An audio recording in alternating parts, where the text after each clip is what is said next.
Bismillahirrahmanirrahim. Assalamu alaykum aziz do'stlar. Bugun yana ekranda sizlar bilan yuz ko'rishdik. Bir qancha kunlardan keyin hammalarning xabari bor. Bugun tunigun balki undan oldingi kunlarda bizningki Albaniyalik Arnavutluq muxbirimiz doktor Olsi Yazıcı'ningki qiziq nuqtaga kelishi bilan butun Uyg'urlarda bir xushollanish, bir tabassumni ko'ryapmiz.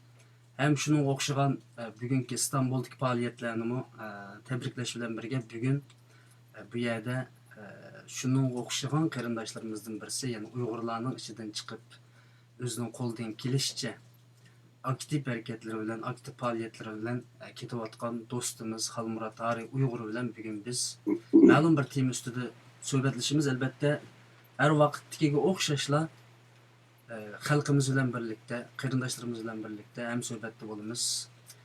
Xitoyninki tashviqotimizga hujum qilib, bizni tashviqotdan chekindirib, buningdan keyingi harakatlarimizni to'sib olmaslik uchun har vaqt tashviqotda ko'rishimiz, tashviqot orqali bir-birimizni quchoqlashimiz, tabassumlashimiz, bir-birimizni yaxshi ko'rishimiz aziz qarindoshlar. Temaga kelsak, bugun yangi aktivizm harakati. Albatta bu yangi degan so'zni studio nomidan men qaytib oldim. Çünkü aktivizm zaten burundan bağ bo'lgan bir narsa. Aktivlik her millette, her kavimde, her vatanda bo'layotgan bir kurash holati. Bizning xalqimiz ichidan nurg'un aktiv insonlar chiqdi. Bo'lib yaqinqi zamonlarda shaxslar ichidan, xalq ichidan nurg'un aktiv qarindoshlarimiz chiqdi.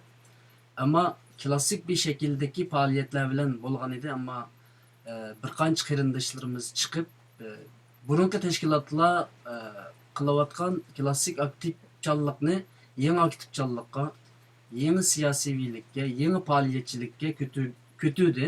Uning uchun bu yangi aktivizm degan bu so'zni qaytib qo'ygan bo'ldik. Shuning namoyandalaridan birisi bo'lgan Xalmurat Ari Uyg'ur qarindoshimiz o'zininki ba'zi faoliyatlari bilan, masalan Metu Uyg'ur va yoki uning Yevropani aylandi karvan masalasi va uningdan boshqa nurg'un faoliyatlar va buni hammani sanab bo'lib bo'lmaydi. Bu aktivliklar ziyonga uchragan edi, destek, qo'llashmi ko'rgan edi. Bugun biz bu yerda texnik ko'p qarindoshlarimizning bu aktivlikqa ergashishi uchun, Xalmuratdek qarindoshlarimizning texnik ko'p chiqishi uchun va bugungi faoliyatlarimizni yangi bir baldoqqa, texnik yangilik ko'tarish uchun bugun bu tema ustida so'zlashimiz. So'zni men Xalmurat Hari Uyg'ur qarindoshimizga beraman. Assalomu alaykum Xalmurat. İkramımıza hoş geldiniz. Aleykümselam. Rahmet. Bu fırsatı belgilediğiniz için rahmet. Esselamu aleyküm ikram aldık. Qarindoshlar yaxshimi sizlar? Allah razı olsun. Shunda aldirash ve charchagan bo'lsangizmi, yana xalqimiz bilan yuz ko'rishib, xizmatimizni davomliq olg'a siljitish uchun yana ikramimizga kelgan bo'ldingiz. Yakından beri ciddi bir aldırışçılık işini görüyordum. Yani şu aldığımız kişi küçükçeden ait ciddi bir aldırışçılıkını görüyordum. Ben bir şeyden kere hizmetiniz pek ciddi buluvatamdı, cepalık buluvatamdı. Kaysi şekilde kituvatıdı. Aval sizden bir ahvalınızı, hizmetinizden ahvalını sorup etkendikin andan tema girsek deyim. Oldu. Herhalde yaxşı ketip vardı dep oylayman. Biz Uyghur Eğitim'in namıda başlayan bir qancha projekt var. Projektler məlumatdan buldu. Qaysi o'xshamagan türlərin, yəni projektlərinki projekt məsulları öz aldığı ət veriyotudu. Amma üzən məsul olan bir qancha projekt var. Şu projektlərini davamlaşdırıyotgan. Onun birisi məsələn bəzi muhacirətdəki qiyinchilik uchrab qalgan qarindoshlarning qutquzish faoliyatları. Hozirgacha bizning bilishimizcha hammamizga aydın bo'lgani bir qancha yerlarda tutilib qolgan Uyg'ur qarindoshlar bor. Shularga oid hukumatlik faoliyatni saqlab qoldi. Shunga o'xshash faoliyatlarni ko'rayotgan bo'ldik. Ba'zi uchurlarni egallash va ba'zi davlatlarning Uyg'urlarning manfaatiga ziyon yetkazib, o'zining milliy manfaatini qondirish uchun elib olgan bizga ziyonli faoliyatlarni oshkorlash degan o'xshash ishlarni qilib bo'ldik. Bunun neticesi bazı devletlerde bazı devletler belki baramaydigan qilgan bo'lishi mumkin. Undan sırt yani atrofdagi ba'zi davlatlar görüp şu davlatlarda mayli universitetlar bo'lsin yoki shu davlatlarning tashqi ishlar ministrliklari yoki xalq orasidagi NGO'lar bo'lsin, shular bilan faoliyatlarni olib beryapmiz. O'xshamaydigan jamoatlar bilan birlashib yoki shu jamoatlarning o'rinlashtirgan faoliyatlariga yangi o'xshash berib pushur berish va shularninkimi aktivlik bilan Uyg'ur davosiga, ya'ni Uyg'urlarning hozir beşarkayotgan bir tragediyasiga yordam qilishini, Uyg'urlarning hozir shunday bir ojiz holatda ekanligini, Uyg'ur millatininki bununla o'xshash bir zulmni, bununla o'xshash bir zulmatdan o'zining tanha yolg'iz tutib chiqadigan qurbatining nayti ojizlik qilganligini yetmaydi deganlik emas. Albatta, agar hammamiz birlashib aktivlik bilan faoliyatlarni olib borsak, balkim o'zimizning kuchiga tayinib yengib bo'lishimiz mumkin, ammo sirtning yordamiga qanday vaqtda erishishimiz kerak va ittifoqdoshlarni tepishimiz kerak, Uyg'urlarga istash qilgan odamlarni ko'paytirishimiz kerak. Shunga o'xshash faoliyatlar bilan shug'ullanyapmiz. Siyosiy faoliyat deb atamdiq yoki ijtimoiy faoliyat deb atamdiq? O bence o aktivizmninki şu ijtimoiy faoliyatning ichiga kiradi deb o'ylayman. Chunki ba'zi NGOlar olsun yoki marqasi ba'zi davlatlarning tashqi ishlar ministrlari bo'lsin, ular bilan birib ko'rishgan vaqtimizda men bir Uyg'ur aktivist, ya'ni bir faoliyatchi bo'lib suhbatim bilan gapirishiman. Ammo men bir siyosiy partiyaninki yoki bir siyosiy tashkilotning a'zosi yoki marqasi ma'lum bir turkum xalqning saylangan vakili bo'lmaganligim uchun bu mencha olsa bir siyosiy faoliyat bo'lmasligi mumkin deb o'ylayman. Chunki mening o'tirib qo'yayotgan taklif fikrlarim yoki marqasi ulardan talab qilayotgan narsalarim Uyg'urlarning hozirgi vaziyatiga yordam qilish uchun bekerak siyosiy kuchlarni beramiz albatta. Bu yerda to'g'rilik to'xtalmasak, real masalalar to'g'riliq ko'p olib to'xtalamiz. Masalan, Yevropa İttifaqının sirtidagi yoki marqasi g'arb allarining sirtidagi ba'zi davlatlarda yashayotgan Uyg'urlarningki unutma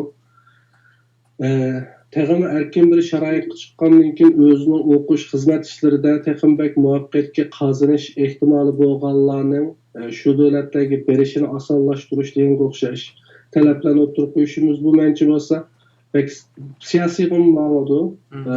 Köp əhvallarda insani yardım xarakterli mövzuda bo'layman. Çünki u oxşaş fəaliyyətləri təmin etəyotqan yoki marqası şundaq fəaliyyətlərini yerlikdə davamlaşdırışını tələb qılayotqan o teşkilatlar yoki marqası o adamlar, kişiler, adetli adamlar ama ularmış Uyg'urlar bo'lgan istaşlıqı türlü her xil sebepler tufaylidan şu faaliyetlerge katılıp şunu qilyapti. Ama asosli Uyg'ur Aid'ni to'xtalsak, Uyg'ur Aid hozirgacha qurilgan Uyg'ur tashkilotlarining ichida Uyg'ur tashkiloti emas bir hisobda. Chunki bu tashkilotda asosli chet elliklar bilan birlashib qurgan ham tashkilotning eng asosiy maqsadi Uyg'ur bo'lmaganlarni Uyg'ur davosini ichiga so'rab kirish maqsad qilingan.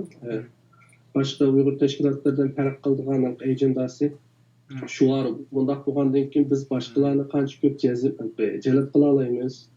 Uyg'urlarning davosini qancha ko'p aralashtirib olamiz. O'zini oshkorlashni xohlamaydigan ammo Uyg'urlar uchun berishni orzu qiladigan adamlar olsa Uyg'ur Aid'ning nomiga o'xshamaydigan proyektlarni ma'qullashtirib yordam qilish, sharoit hozirlab berish yoki sahna hozirlab berish maqsadida qurilgan bir tashkilot bo'lgandiki shu doiraning ichida gap qilyapmiz. Albatta ba'zichilar bo'lgan chog'imizda ba'zi siyosiy arboblar bilan ko'rishib qo'yib qolsak, bir Uyg'ur bo'lishimiz bilan o'zimizningki milliy orzularni ularga namoyon deymiz, izhor qilib keldik. Shuni yani Uyg'ur Aid'ni misal kichikkina ichib o'taylik unda bo'lganda, ya'ni siyosiy faoliyatlarga yoki bu vatan davosiga qatnashmayotgan qarindoshlarni asos qilamdi bu, ya'ni shuni maqsad qilgan bir to'plam. Ularni o'z ichiga oladi, ammo ko'p ahvollarda Uyg'ur bo'lmaganlarni o'z ichiga oladi. Ya'ni o'zini oshkorlashni xohlamaydigan ammo Uyg'ur uchun birlashishni xohlaydigan chet elliklar, masalan bizning finlandiyalik do'stlarimizmi Uyg'ur Aid'ning nomida bir yillik bo'lgan vaqtda Uyg'ur Aid'ning ishlagan kiyimlarini, t-shirtlarini kiyib o'xshamaydigan so'rovlar var. Uyg'urlarga oid uchurlarni beradi, Uyg'urlarning ahvolini tunishtiradi, Uyg'urlar qiziqadigan odamlarni atrofiga to'plashtirishadi. Bu asos chet elliklarni jalb qilishdagi asosiy vositalarimizdan birisi. Uyg'urlarning orasida yuzini oshkorlashni xohlamaydigan, ammo ba'zi texnik ishlarni qila oladigan qarindoshlarning texnik ba'zi proyektlarni ko'ryapti. Mening bilishimcha, bunga o'xshash faoliyatlarni ko'rayotgan boshqa tashkilotlar bo'lishi mumkin, ammo Uyg'urlarningki maxsus tashkiloti yo'q bo'lishi kerak deb o'ylayman. Bundan sirt, masalan, arxivlashtirish masalasiga kelsak, biz ham dastlab arxivlashtirish xizmatini olib qolgan edik, ammo o'zimizning sharoit va qurbining cheklamasi va undan keyin buning o'xshash ishni qilayotgan boshqa do'st tashkilotlar bo'lishi va ularning kasblashishi orqali biz bu faoliyatlarimizni asta-asta, bu proyektlarimizni asta-asta to'xtatgan bo'ldik. Ya'ni hozir siz bu masalada arxivlashtirish masalasida bir qancha o'rinlar buni arxivlashtiryotdi. Buni muvofiq va shu yetadi deb o'ylaysiz. Buning uchun to'xtatdim. Menimcha bo'lsa, hozir mening bilishimcha buni kasbiy olib beryapti. Birinchisi Jina Pandim, Qozog'istonda o'zi Amerikalik. Jina Pandim yana G'aniya Pandim. Buni dastlabdan boshlab Xinjiang Victim Database deb yoki Shaktis shuni qurib dastlabdan boshlab bo'lib qolgan edi. Dastlab qolgan vaqtimizda biz videolarni yig'dik. Videolarni yig'gandan keyin videolarni tarjima qilishga boshladik, boshqa tillarga yozib aylantirishga boshladik. Keyin bu xizmatlarda Jina Pandimningki qolgan xizmatlari biznikidan natijasiga ketdi va Jina Pandimning sharoiti biznikidan juda yaxshi bo'ldi. Qozoq qarindoshlarimiiznikidan tortib hammamiznikini o'rtoq bir yig'ib olib kelgan bo'ldi. Shuna Jina Pandim bunga boshchi bo'lib, hozirgacha davomlashtirib ketyapti. Hozir mening bilishimcha Uyg'ur kurslar yana bir faoliyatlar ko'ryapti har oyda o'xshamagan. Bir oz ünlügrek so'zlasangiz ham yaxshi bo'lardi. Menga biroz Hozir yozim bo'lmagan. Charchab ketganligingizni bilmayman, ammo bugun yana yarim soat biroz kuchab qo'ying. Jina Pandim bu vaqtda yaxshi ishni qilyapti. Masalan, hozir Uyg'ur kurslar bir faoliyatlar bor. Bu Uyg'urcha damallik yordamda keladi. Bunlar guvohlik videolarini qaytadan yig'yapti va naq maydonda o'zini tarjima qilib qilyapti. Bundan sirt mening bilishimcha Hong Kongda turishliq Amnesty International'ninki Uyg'urcha chiqargan beti bor. U betga shu qarindoshlar o'zining ahvollarini yozib ziyorat qilishni xohlayman desa, ular aloqa qilishadi. Bundan sirt Mo'g'ullar yangi qurilgan adliya arxiv. Ular amaliyotda hammasi o'xshagan shakldagi xizmatlarni ko'radi. Bundan sirt boshqa tashkilotlar bo'lishi mumkin. Shuni o'xshaydigan bir ishni qilmoqchi bo'lgan bir sizlarni ishlarni qilmoqchi bo'lib men bilan aloqalashganda ularning hozir qanday bosqich qilganligini yoki strategiyasini yoki nishonni o'zgartganligini bilmayman.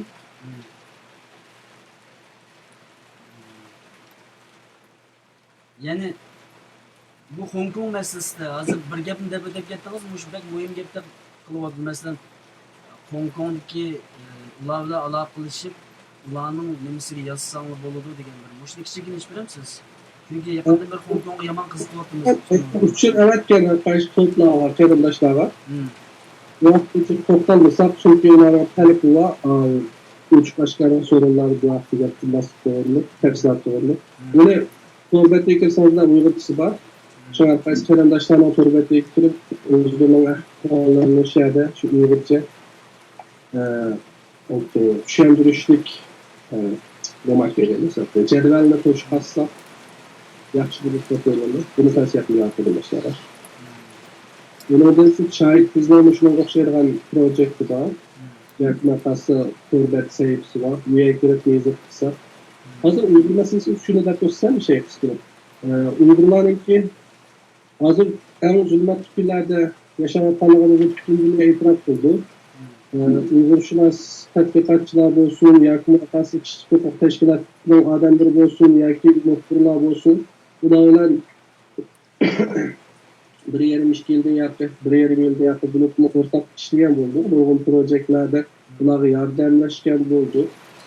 Hamısınınki ortaklayırgan bir gibi Uygurlarınki beşik yapkan bu zulümlerini artıklaştırış pek tersleydi. Mesela üzerinde dönemlerde berip bazı evrişken yani küçürleri enişte kirişten bulduk ama o küçürler bazı karındaşlarımız ben 20-30 adamın küçürlerdeydi. O vakit gelgen çağda o küçürleri berişten bizi hep tutup yer kurmaya katlansak tulumluğumuz küçük beriş için sizden de ahtalat bulundu.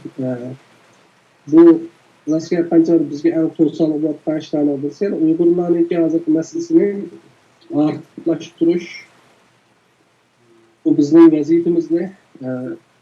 Dünyada tezamı yaxşı anlatış için gayet mühim hizmetlerine olursa hazır bu hizmetlerinin birinci bulup Cine Efendim işlemadıdır. Onun için Amnesty International işlemadıdır. Ama biz anlatmıştık bunu.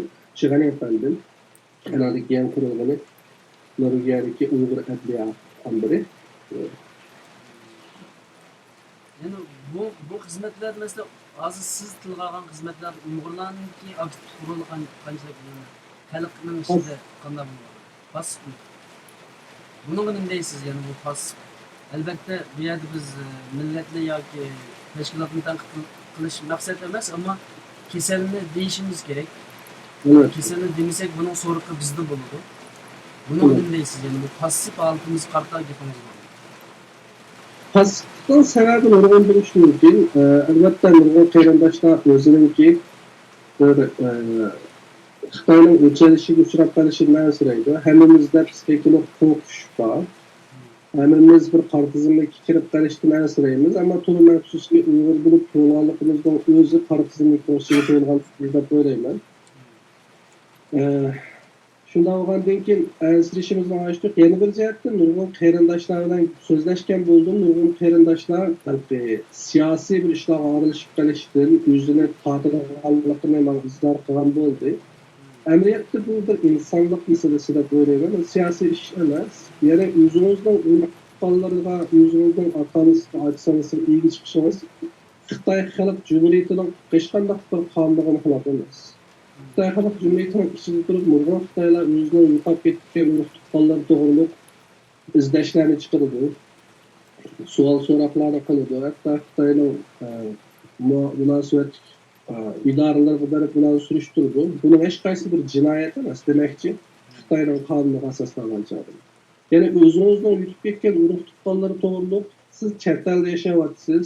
Balkim chet el fuqarosiga aylanib qoldingiz. Shunday bo'lgandan keyin siz o'zingizning davlatning qonuniga xilof bo'lgan asosda har qanday bir so'z erkinlik huquqingizdan foydalansangiz bo'ladi. Bu shu tushunmasligimdagi sabab albatta Xitoyning pastkash vositalardan foydalanib bizning zuvarimizni o'chirmoqchi bo'lganligiga, u tirishayotganligiga hammamiz shohid bo'lib keldik. Hozirmi shunga o'xshash ishlar yakunmay qolsa shunga o'xshash voqealarga ba'zi shohid bo'lgan bo'ldik. Shuni buni to'g'ri tushunaman deyman, ammo shu yodimizda bo'lsin. Biz yaşayotgan hozirgi bu davr bir tarixiy bir davr. Hozirgi mush davrimizdagi har qanday bir ish balkim tariximizga yoziladi deb o'ylayman. Jamoatimizning tarixini yozilish mumkin agar bizning jamoatimiz yana davomlashsa. Shunday bo'lgandan keyin bilmadim. Masalan, bulutmu chet elda yashayotganlar ularning avlodlari o'zining nereden kelganligini surishtirilishi mumkin. Amerikaning kinolari bor, o'zining ota-bobosining nereden kelganligini surishtirgan.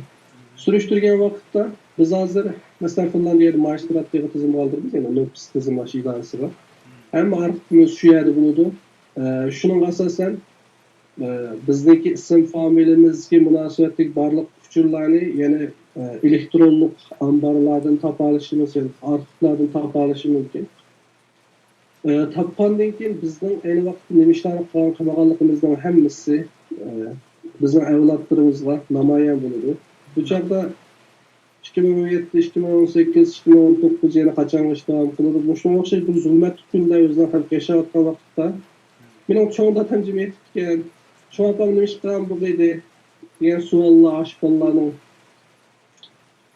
Aşmalarda toplaşım mümkün. Hatta yüzümüzden farzatları çoğunluğundan kim sürüştü kılışı mümkün. Yani ki inşallah vatanımız müstakil doğandan keyin Şunun okşaş sual soraklar bizden soğumuş mümkün. Hiç olmagan çağda bu dünyaya bakan vaktimizde. Bizden ayak bardakallıkımızı bilmeyimiz. Ama sual sorakka uçurgan vaktimizde şunun okşaş sual soraklarga mutuşu mümkün. Şuna öyleydiğim birincisi bu Xitay'ın kanlığını kılap emez. Biz onu zorluk tuttuğunu söyleştirsiniz. İkincisi bu bir insaniyelik meselesi. Meclisin siyasetçi buluşunu halamam. Bir insan bulup yaşaşanız yeterlik. Onundan başkaları asla kelip de koyayım. Yani ictimai mesuliyet, milli mesuliyet diyen okşaşlar. Ahiretdeki sual sorak emas, hazırның özünden mesela nurgun qarindaşlarımız, bir qancha qarindaşımız vatanning o'zidan bizga sizlar nima ish qilyapsizlar, qo'lingizdan yetishgan matamda biz tugishib ketyapmiz degan savollarni so'radi. Hazırning o'zidan tortib millat bizdan savol so'roq qilyapti mesela. Balkim Sharq Turkiston inshaalloh ozod bo'lsa, mustaqil bo'lsa, kimning nima qilganligi shu yerda aniq o'tirib qo'yilishi mumkin. Kimning dastanlar bo'lib yozilganligi, kimning qoyillik qilganligi, kimning sukut qilib turganligi to'g'ri deysiz. Abay bir gapni deb o'tib ketdingizmi shu Uyg'ur manfaatiga qarshi harakat qilayotgan davlatlar bilan paranglish degan gapni so'zlashish yoki mushu meni biroz qiziqtiradi.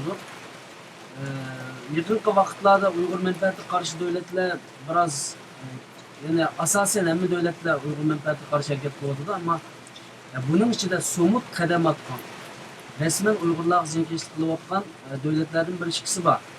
Biz mening shaxsiy bilishimcha shunga o'xshagan ashtaq ahvollarni ko'rgan vaqtimizda buning nisbatan qanday xizmat ishladingiz?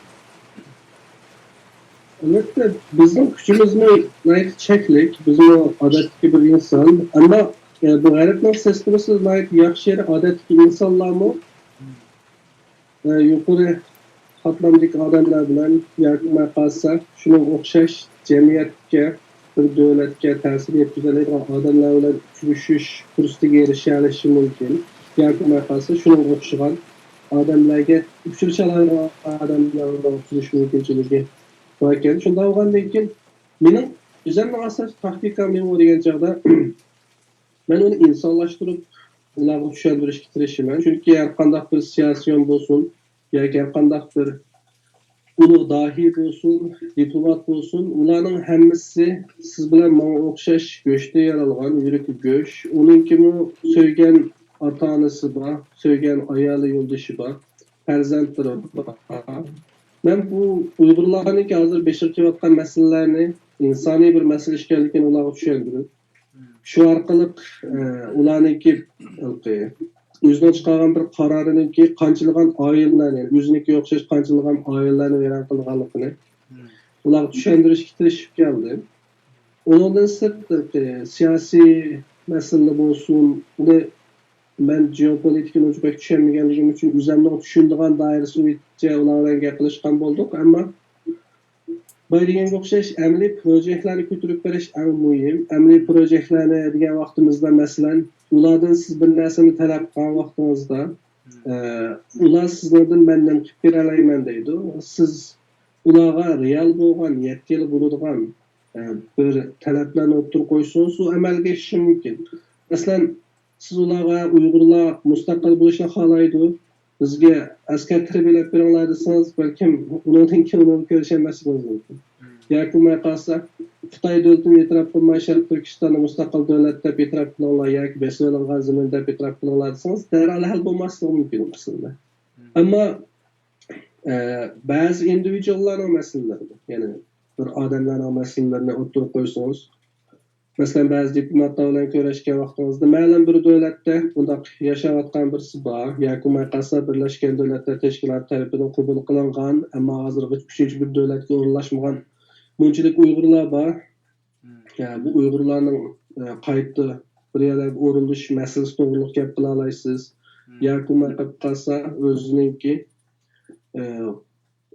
qo'lidan kelish doirasi bo'yicha yoki shunga o'xshagan doira ichida bir ishlar yordam qila olishini, masalan, ba'zi Uyg'ur o'quvchilarningki shu diplomatning davlatiga berib o'qishiga yoki bo'lmay qolsa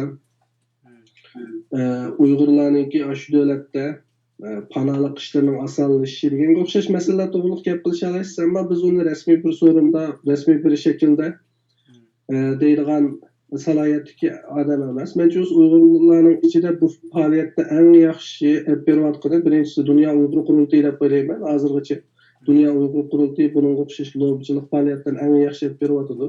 Bizning qilayotgan ishlarimiz faqat ularning qilayotgan ishlarini to'liqlash xarakteriga ega deb o'ylayman. Shu men bu vaqtda jiq so'zishimni ochiq yo'q deb o'ylayman. Rahmat. Allah razı olsun. Rahmat. Yani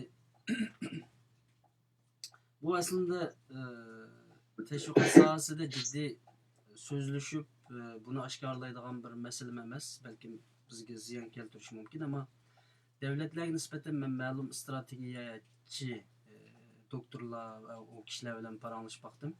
Ba'zi davlatlar somut, yani uchuq qadam tashlag'ildi, ya'ni Uyg'urlarga ziyonkashlik qilishda. Bularni qandoq tizginlash masalasida albatta hammalar mo'tadillashib ketishga men qarshi. Buning uchun bu kishilarga nisbatan tashviqotimizda qandoq bir hujum yoki qo'g'dinish va yoki ularga qarshi sen bunda qilmag'in, maqitim bunda qilib qolding, ikkinchi qitim yana bu qadamni tashlab qolmanglar deyishda faqat hozircha tashviqot vositamiz bor. Bunun qanday qarayib biz bu davlatlarga nisbatan qanday bir tashviqot vositasi qo'llanishimiz lozim?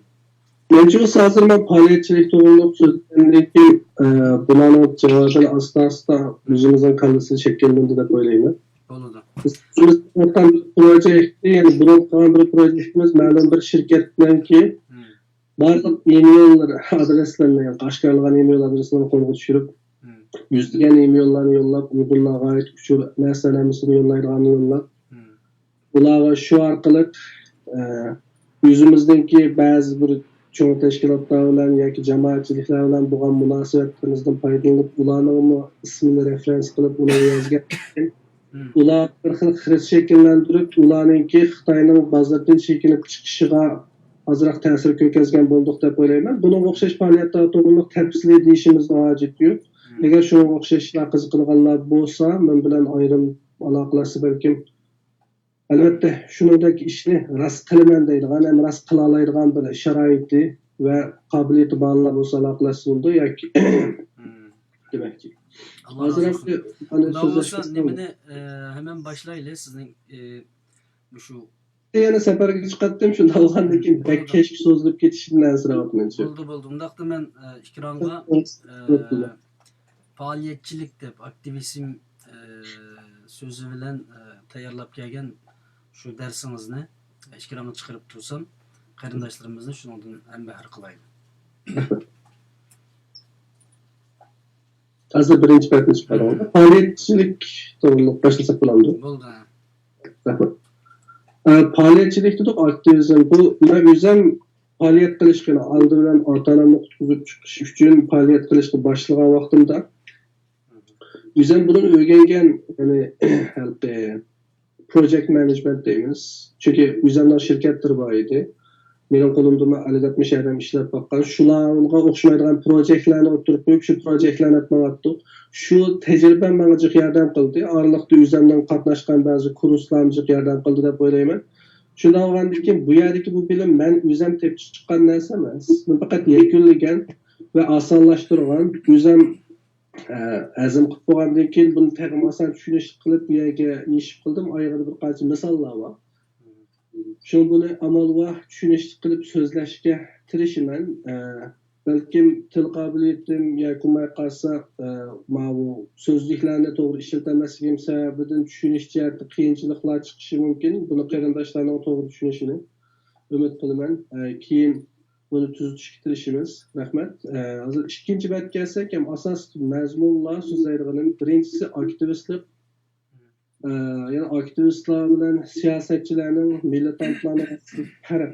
Chunki biz hozirgacha kim siyosatchi, kim aktivist, kim militant, yani militant deganimiz qurolli ish qiladiganlar. Aktivist deganimiz faoliyatchilar, yani siyosatchilarni bilamiz. Bu so'zliklar bizga ayon, ammo bu so'zlarning yashmasining amaliyotda qanday ma'nolarga ega ekanligi, ularning orasidagi munosabat, ularning orasidagi farq, ularning orasidagi o'xshashlik degandeklarni aydınlaştırıp ötüşimiz bizning faoliyatchilikning, yani aktivizmninki bo'lgan tushunchamizni tag'in aydınlaştırıp deb o'ylayman. Aktivizm yana bir faoliyat qilish uchun uning bir tur planlarini qilishimiz kerak. Buning uchun projekt, yani turining nima ekanligi to'g'ri to'xtab o'taman. Eng oyig'ida Uyg'urlarninki shu jazo lagerlari boshlangandan keyin qanday inqirozlar bo'lganligini bir qisqacha xulosalab chiqaman va yangi qurilgan faoliyatchan tashkilotlar. Bu yerda degan boshqa tashkilotlar faoliyat qilmayotdi deganlik emas. Masalan, o'zim kuzatgan, o'zim buncha tushungan tashkilotlarni va mening nazarimda haqiqatan faoliyatdan olib borgan tashkilotlarni misolga olib, yani o'zim biladigan doiraning ichida bular so'zlayman va o'zimniki tushunganiga asoslangan chog'da, ma'ni observe deymiz, kuzatganlarimga asoslangan chog'da ularninki aslida bo'lgan burungi ko'na ishqadam Uyg'ur tashkilotlari bo'lgan munosabatlar to'g'riliq to'xtalamiz. Anadan keyin hozir bizningki faoliyatlarimizda yoki internetda bo'lsin ishlatayotgan Uyg'urlarning orasida moda bo'layotgan hashtaglar, Uyg'ur davosiga munosabatli bular to'g'riliq to'xtalaman. Anadan keyin harakatlar va ularninki yani o'zgarishlar haqida qisqacha bir batlik narsa bor, bu to'g'riliq to'xtalamiz.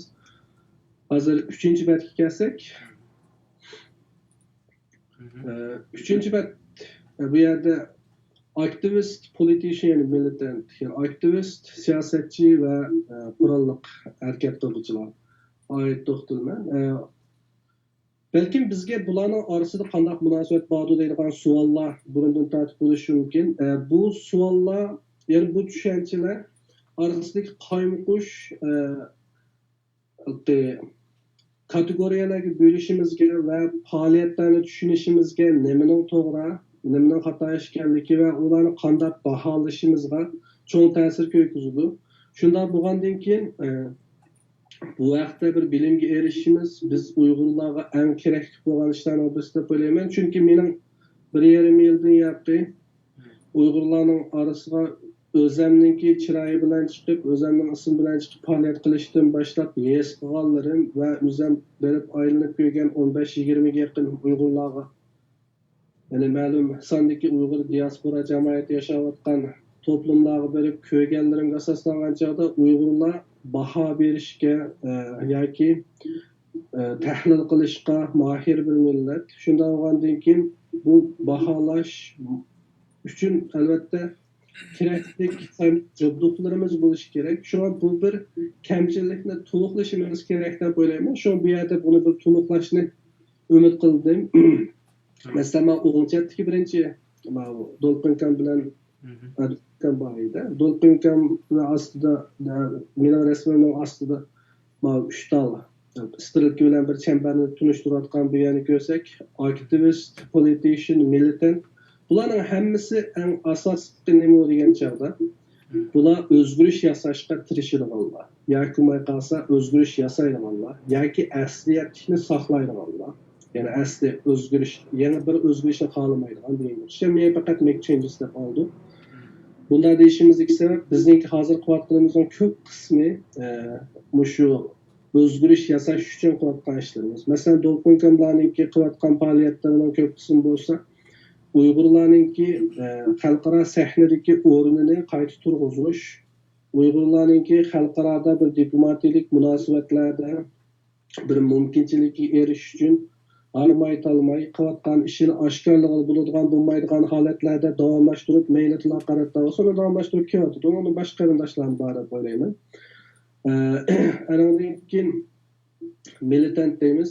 Militantlar masalan tog'dagi qarindoshlar bo'lsin, yoki boshqa qarindoshlar bo'lsin, yoki qolsa xalqaro terrorlik tizimligiga kirib qolgan ba'zi guruhdagi odamlar bo'lsin, yoki shunga o'xshash guruhlarning tarmog'i bo'lib qolgan guruhdagi Uyg'urlar bo'lsin, yoki qolsa Sharq Turkistondan kelganlar bo'lsin. Bularning hammasi bir o'zgarish yasashni orzu qilayotgan bo'ldi, ya'ni bir desire deymiz. Shunga bir intilishi bor. Bu o'zgarishning asosiy maqsadi bizniki Sharq Turkistonda bir o'zgarish yasash. Sharq Turkistonning hozirgi holatiningki Xitoyning Xinjiang Uyg'ur avtonom rayonligidan Şarkı Türkistan Cumhuriyeti yoki Uyg'uriston Cumhuriyeti yoki Uyg'ur davlati deganga o'xshash bir siyosiy o'ringa erishish uchun olib berilgan faoliyatlar bu siyosiy faoliyatlar bo'lib hisoblanadi.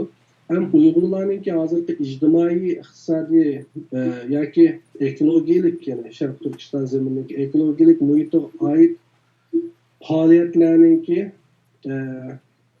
faoliyatlar shular nishon qilgan faoliyatlarning ko'p qismi chiqsi aktivizmga kiradi. Albatta bu agizmi mustaqillik davosiga qarshi chiqqanlik emas, balki uni o'xshamagan usullardan yondan turib uni quvvatlash va uni kuchlantirish deb hisoblanadi. Chunki mustaqillik harakati bir universal cho'ng bir doirani o'z ichiga oladigan faoliyat deb o'ylayman. Bunda turli har xil o'xshamaydigan yo'llar bor. Masalan, siyosetchi bo'lsin yoki aktivist bo'lsin yoki militant bo'lsin, bularning hammasi hozir bo'layotgan holatga norozi bo'ladi. Ya'ni bu yerda umumiy cho'ng bir rasmda turib gapiryapmiz. Hozir bo'layotgan holatga norozi. Masalan, aytsak, Xitoyning Uyg'urlar hozir elib berayotgan bu zulmga, diniy erkinlikka bo'lgan qarshilig'iga, insoniy mavjudligimizga bo'lgan, milliy mavjudligimizga bo'lgan bu qarshi harakatlarga qarshi turib ish qilishlarning, buni bo'lgan qarshiliklarning hammasi bularninki bunga bo'lgan noroziligi va bu norozilik bo'lgandan keyin shu qarshilikning kelib chiqish sababini o'zgartirishga bo'lgan irodasi yoki shuning bo'lgan intilishi bularni harakatlantirdi. Endi o'xshamaydigan yana nima degan vaqtimizda ishga kelgan vaqtda ba'zida o'xshamaydigan taktikalarni, shakllarni tanlaydi. Ba'zilarninki o'xshamaydigan taktika shakllarni tanlashiga ularning o'xshamaydigan siyosiy qarashlari sababidan shuning o'xshash siyosiy qarashga ega odamlar bilan shakllantirilgan to'plum bo'ladi va bu to'plumninki siyosiy ideologiyasiniki sirkning ichida turib shuningga masalan o'sha yerda bir gapni qistirmay qoldim Murat. deb tuyib olsam kerak. Shu sirkning ichida turib shuni vakillik qilib shuni agendasi shu orqali harakat qilgan bo'lsa bu siyosiy faoliyat deb hisoblanadi. Aktivistlar bo'lsa uning o'xshash bir narsani shakllantirmay faqat bir ijtimoiy hodisiga yoki bir ijtimoiy o'zgarishga bekarak harakat qilgan bo'lsa bularning chiqish shakli bu aktivist bo'ladi. Endi militantlar bilan politicianlarning eng chong farqi mavjudotlarimiz o'xshaydi. Farqi nima degan chog'da siyosatchilar balkim diplomatik vositalardan foydalanib yoki aktivistlar bilan birlashib yoki o'zi aktivist bo'lib yoki siyosiy aktiv faoliyatlar qilib nishoniga yetmoqchi bo'ladi. Militantlar bo'lsa teg'imi bir ashaddiy yo'llar bilan yoki maqsadi teg'imi uzun bo'lgan shiddat yo'llari orqali o'zining maqsadiga yetmoqchi bo'ladi. Bular agar qarshi o'zi turayotgan davlatninki harbiy yoki maqsadi davlat o'rinlariga qilingan hujumlar bo'lsa, ba'zi davlatlarda bu terrorlik hujum deb qaraldi.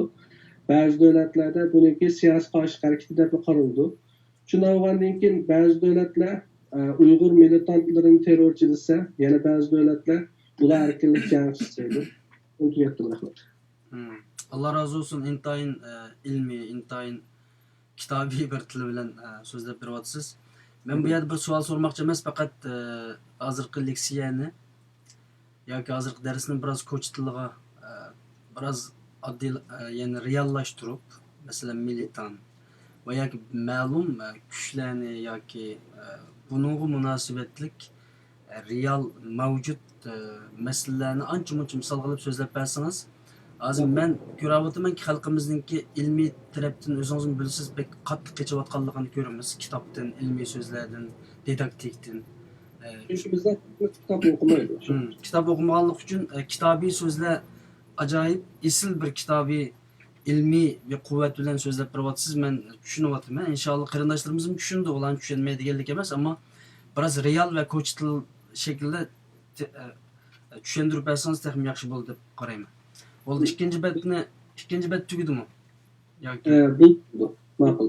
Mana agar eng oddiy til bilan desak, masalan, aldığımız bir üstelde bir qaçı bo'lgan bo'lsa, o qaçıga birisi çay qo'ygan bo'lsa, biz uningga çay qo'ymaydik, atgan çay qo'yatdik degan qarashda bo'lgan bo'lsa, birisi qo'pib atgan çayninki bizning an'anaviy narsamiz ekanligi, agar buning atgan çay qo'ymay Xitoyning yeshil chayini qo'ysa, bu bizning milliy mavjudligimizga qarshi ekanligi, shuning uchun atgan çay emas, ko'k çay emas, atgan çayning qo'yilishi bu bizningki, bizimizning qarshi ekanligi ne o'tirib qo'yib, shuningga o'xshash so'zlar bilan ustalda o'tirganlarni qoyil qilsa, bu balkim faoliyatchi yoki nima bo'lishi mumkin?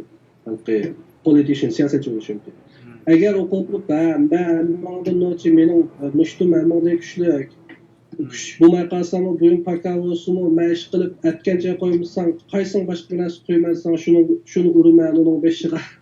Mana ustalda o'rgataman desa, bu millatdan bo'ladi. Yana o'xshash qarashda bo'ladi hammasi, ammo tanlagan uslub o'xshamaydi, adaytib desak. Tushunish bo'lgan o'tgan qitimliq masalalarda masalan buni biroz o'ttirib qo'ygan bo'ldingiz. Bu Uyg'ur va Sharq Turkiston so'zlari masalasida va mustaqillik va kishilik huquq masalalaridagi o'ttirdagi ziddiyat yaratayotgan insonlarga nisbatan va yoki bunday qushlarga nisbatan ma'lum ochiqlama berildi. Bu bir mazgil mandaq chiqib aytganda moda bo'ldi jamiyatda. Sen Uyg'ur deyotgan, Sharq Turkiston demayotgansan. Ammo hozir biz qilib qoldi, chunki xalqning qalbida undaq bir zidlik yo'q edi. Bu Uyg'urlik, Sharq Turkistonlik va yoki kishilik huquq bilan mustaqillik o'ttirsidagi ziddiyat deydigan bir narsa yo'q edi aslında. Albatta bu biroz bozor tepib, bundan keyin hozir to'xtab qoldi. Xo'sh, men sizga ham so'zni bersam, boshdagi birinchi, ikkinchi betdagi masalalarni yana qayta bir ochiqlab beramdiq yoki u shunday o'tib ketamdi? Ya, men cho'si oyog'ida chiqadigan bo'lgandan keyin. Tamam. Bu yerda faqat uni ayrimchilik qilish emas, buni ilmiy tushunishimiz kerak. Nima ekanligini bilgan vaqtimizda biz millatdan qo'yilgan o'lcham bilan siyosatchini o'lchamaymiz. Aktivist qo'yilgan o'lcham bilan siyosatchini o'lchamaymiz. Siyosatchi qo'yilgan o'lcham bilan aktivistni o'lchamaymiz. Hozir biz ashunga o'xshash xatolarni qilyapmiz. Masalan, asl so'z bo'ldi mu? Bu vaqtimizda biz metrni ishlatib ko'rsata olmaymiz. O'xshamaydigan davlat yoshligimizga asosan Amerikada bo'lsa malkab poundni ishlatadi. Biz hozir Turkiyada bo'lsak kilogrammni ishlatamiz. Pullik birligi bilan setamiz bu ishni. Shunga o'xshash bir narsani o'lchagan vaqtimizda shuni o'zining o'lchami bilan ölçüşümüz için bunun o'xshash bilimlarga ihtiyojimiz bor deb o'ylayman. Shunga qarindoshlarning to'g'ri tushunishini umid qilaman. Rahmat. Albatta. Abayqini deb o'tsak, tag'amiyaga ichiga kirsak, odatda o'zgarish yasash uchun bunun o'xshash bir mexanizm bo'ladi. Birinchisi norozilik shakllanadi. Masalan, Uyg'ur maktablarini tatbiq etishi va biz bir norozilik bildirgan bo'lsak, buning bir o'zgarish bo'lgan ehtiyojimizni his qilamiz. Ya'ni biz asli Uyg'ur tilida gapirishimiz kerak, universitetlarda Uyg'urcha gapirish kerak. Bu degan Shinjon Uyg'ur avtonomiyani yoki maqas bu ya asli Sharq Turkistonda biz asli xalqimizga, asli davlatimiz qaytib ketamiz yoki maqasa biz yangidan bir davlatni quramiz. Hozir holat yaxshi emas deganga o'xshash ideyada bo'lsa, hozirgi ahvolga bo'lgan norozilik biz ham shu o'zgarishga bo'lgan ehtiyojni his qilganimiz bo'ldi. O'zgarishga bo'lgan ehtiyojni his qilgandan keyin shu o'zgarishga bo'lgan qizg'inligimiz, irodamizniki yoki moyilligimizning qanchalik kuchli bo'lishi buningga bizningki o'zgartishga bo'lgan planlarni tuzishimiz yoki shunga o'xshamaydigan o'zgacha bir yechimlarni o'ylab tepishimizga sabab bo'ladi. Bunu desek bazısı belki bo'ldi Xitoy bu ketadi deyish mumkin yoki bazısı qo'pib voy biz asli halkimizda davlat qurib yashashimiz kerak deyish mumkin. Yana ba'zi qo'p hozirgi holatdan foydalanib turib hozirgi huquqlarimizdan foydalanib hozirgi ishni qilishimiz deyish mumkin. Bularning hech qaysi birisi-birisiga zid emas, faqat o'xshamaydigan, o'xshash bir hodisaga o'xshamaydigan inkoslar bo'lib, o'xshamaydigan yechimlarni izlash jarayoni bo'lib hisoblanadi. Shuning buni orasidagi bir-birisiga zid deb o'ylanib bir-birisini cheklash, bir-birisining qilayotgan ishi hujum qilishni asosliq nishon qilsak, o'zimizning qilayotgan projektimizdan dajib ketgan bo'lamiz. Anki harakat qilishga bo'lgan moyillik va irodasini shu odamningki yoki shu to'plamningki shu o'zgarish şaraitinin şekilleniş için narazının karşı küçük buluşuğa ve şu şaraitin özgürlüğünün karşı radikal buluşuğa münasebetli. Yani ki hareket planları tüzülgen planlı olmaydı. Belki onun fırsat şaraitla buluş gerek. Mesela durgun qarindoshlarimiz askeri bir şekilde Xitoyga qarshi turishni tashabbus qilayotgan bo'lishi mumkin. Shuningga kuchli bir belki plan bo'lishi mumkin. Ammo shunga o'xshash bir sharoit hozirmi? Ya'ni unga o'xshash bir qarshi harakatiga so'rin hozirlab berilgan bir joy bormi yo'qmi? So'rin hozirlab berilgan joy bo'lgan taqdirda geografiyalik jihatdan. Ammo u shu davlatninki geopolitikalik atrofdagi munosabatlari yoki diplomatik munosabatlar davlatning ichki qismidagi munosabati va ularning kelgusi planlari munosabatga holda bizni qo'llamasligi, qo'llash qanday bir shaklda qo'llash uchinchi dunyo urushini keltirib chiqargan bunga o'xshash bir xatolikni, diplomatik xatolikni o'tkazishga bo'lgan nima deymiz irodasi yoki maqsad shunga o'xshash bir ehtiyoji qancha kuchli. Masalan, Hindiston bilan Xitoyning orasida nihoyat zo'r bir to'qinish yuz bergan ahvol ostida Hindiston Xitoy yo'qolmaydi ekan, mening millatimning kelgusi mavjudligi cho'ng bir xiris qo'yiladi degan vaqtda ucharda biz Hindistonni izlamasak, Hindiston bizni o'zi izlab keladi. Hozir masalan ko'rsangiz, Pokiston bilan Hindistonning oralig'ida Balochiston deydigan bir yer, Janubiy Pokistonning Pakistanlıklarınki İngiliz tilli medialar qarsangiz, Balochistonda Pokistonlik Hindistonliklarning qanday foydalanganini desa, Hindistonning medialari qarsangiz, Pokistonninki Jammu Kashmirdan foydalanib Hindistonga qanday ta'sir ko'rsatayotganligini so'zlaydi. Hatto ba'zi medialar bizni ziyoratdan bo'ldi. Masalan, Jammu Kashmirga oid Hindistonning bir qancha mediasi meni ziyorat qilgan bo'ldi. Bular o'zlarining qarashlarini o'tirib qo'ygan bo'ldim. Amaliyot bulardan o'zlari diplomatik foydalarga erishdi. Endi aşağı o'xshash planlarning amallashishi o'zimizning sharoitlar emas, boshqalarninki, ya'ni atrofdagi sharoitmi, xalqarodagi munosabatlarga munosabatli deb o'ylayman. Endi faoliyatlardan yaratgan ta'sir va shakllantirgan besim bizningki shunday bir o'zgarishga erishishimizni belgilaydi deb o'ylayman. Buning uchun masalan boshqa davlatlardan foydalanamiz deydiganmiz, oldi bilan o'zimiz o'xshamaydigan harakatlarni olib berib, o'zimizning shunday bir foydalanish qimmatiga ega bir to'plum ekanligini isbotlashimizning o'zimi, ya'ni bir qimmatga ega bir narsa ekanligimizni isbotlashimizning o'zimi noyatda hozir qila oladigan eng cho'ng ishlarimizning birisi. Agar shunday bo'lishni xohlaymiz, shunday qilish orqali davlatimizni qurishni asliga keltiramiz deydigan bo'lsa, qarindoshlar, oldi bilan o'xshamaydigan ushshoq faoliyatlarni qilish orqali bizningki haqiqiy bir o'xshamaydigan faoliyatlarni qila oladiganligimizni isbotlashimiz kerak yani. Yani bir foydalanish qimmatiga erishganligimizni. Ammo keyingisiga kelsak, masalan, misoldan bir narsa bersak, ayni vaqtda Abdurahim Aytapandimningki 6-kuni qazo qilganlikqa oid uchurlar chiqishga boshladi. Keyin Turkiyaning tashqi ishlar ministrligi bunga oid bayonot e'lon qildi. 10-fevral kuni Xitoyning radiosida bunga oid Abdurahim Efendim hayat işkenligiga oid nimalar videolar chiqqan bo'ldi. 11 fevral biz yuzimizning faoliyatini boshladik. Buni bilan nurg'un qarindoshlar bu faoliyatga qatnashgan bo'ldi. Ya'ni Me Too Uyg'ur degan bir kompaniyaning qatnashgan bo'ldi. Bu kompaniya qatnashgandan keyin oxirida bu Amerikaning State Departmentidan tortib nurg'un davlatlarningki yoki nurg'un tashkilotlarningki ishlatishiga erishgan bo'ldi. Keyin biz asta-asta nurg'un sabablar tufaylidan bu hashtagni ishlatishdan voz kechdik. Buning o'zi balkim bizga foydali yoki ziyonli ekanligini bilmayman. Bunga tarix javob bersin, ammo bu bir navbatdagi muvaffaqiyat qozongan faoliyat yoki maqasa harakat to'pi hisoblandi. Buni mening boshlatganligim uchun emas, balki buning qarindoshlarning aktiv bilan qatnashganligi uchun bu bir muvaffaqiyat qozondi deb o'ylayman. Buningdan sirt yana nurg'un muvaffaqiyat qozongan faoliyatlar bor. Bu yerda faqatla men so'zlayotganligim uchun o'zimning qilgan faoliyatini, o'zimning tushunadigan faoliyatdan birini o'ttirib qo'ygan bo'ldim. Misol qilib, faoliyatchilik deganimiz nima deganimizda abay deb o'tdik. Faoliyatchilik deganimiz ijtimoiy, siyosiy, iqtisodiy yoki ekologik yangilashlarni ilgari surish yoki uningga to'sqinlik qilish yoki bo'lmasa uni yetaklash, agar u o'zgarishlarni biz qo'llasak uni davomlashtirish, uni kuchlantirish uchun uni yetakchilik qilsak bo'ladi, yoki bo'lmasa shuning bevosita qaytilib uni da bir o'zgarish, ya'ni bir jamiyat hodisasida bir o'zgarish yasash istikimizni amalga oshirishni deb hisoblanadi. Bu yerda masalan tarixdagi bir qancha faoliyatlarni deb o'tsak,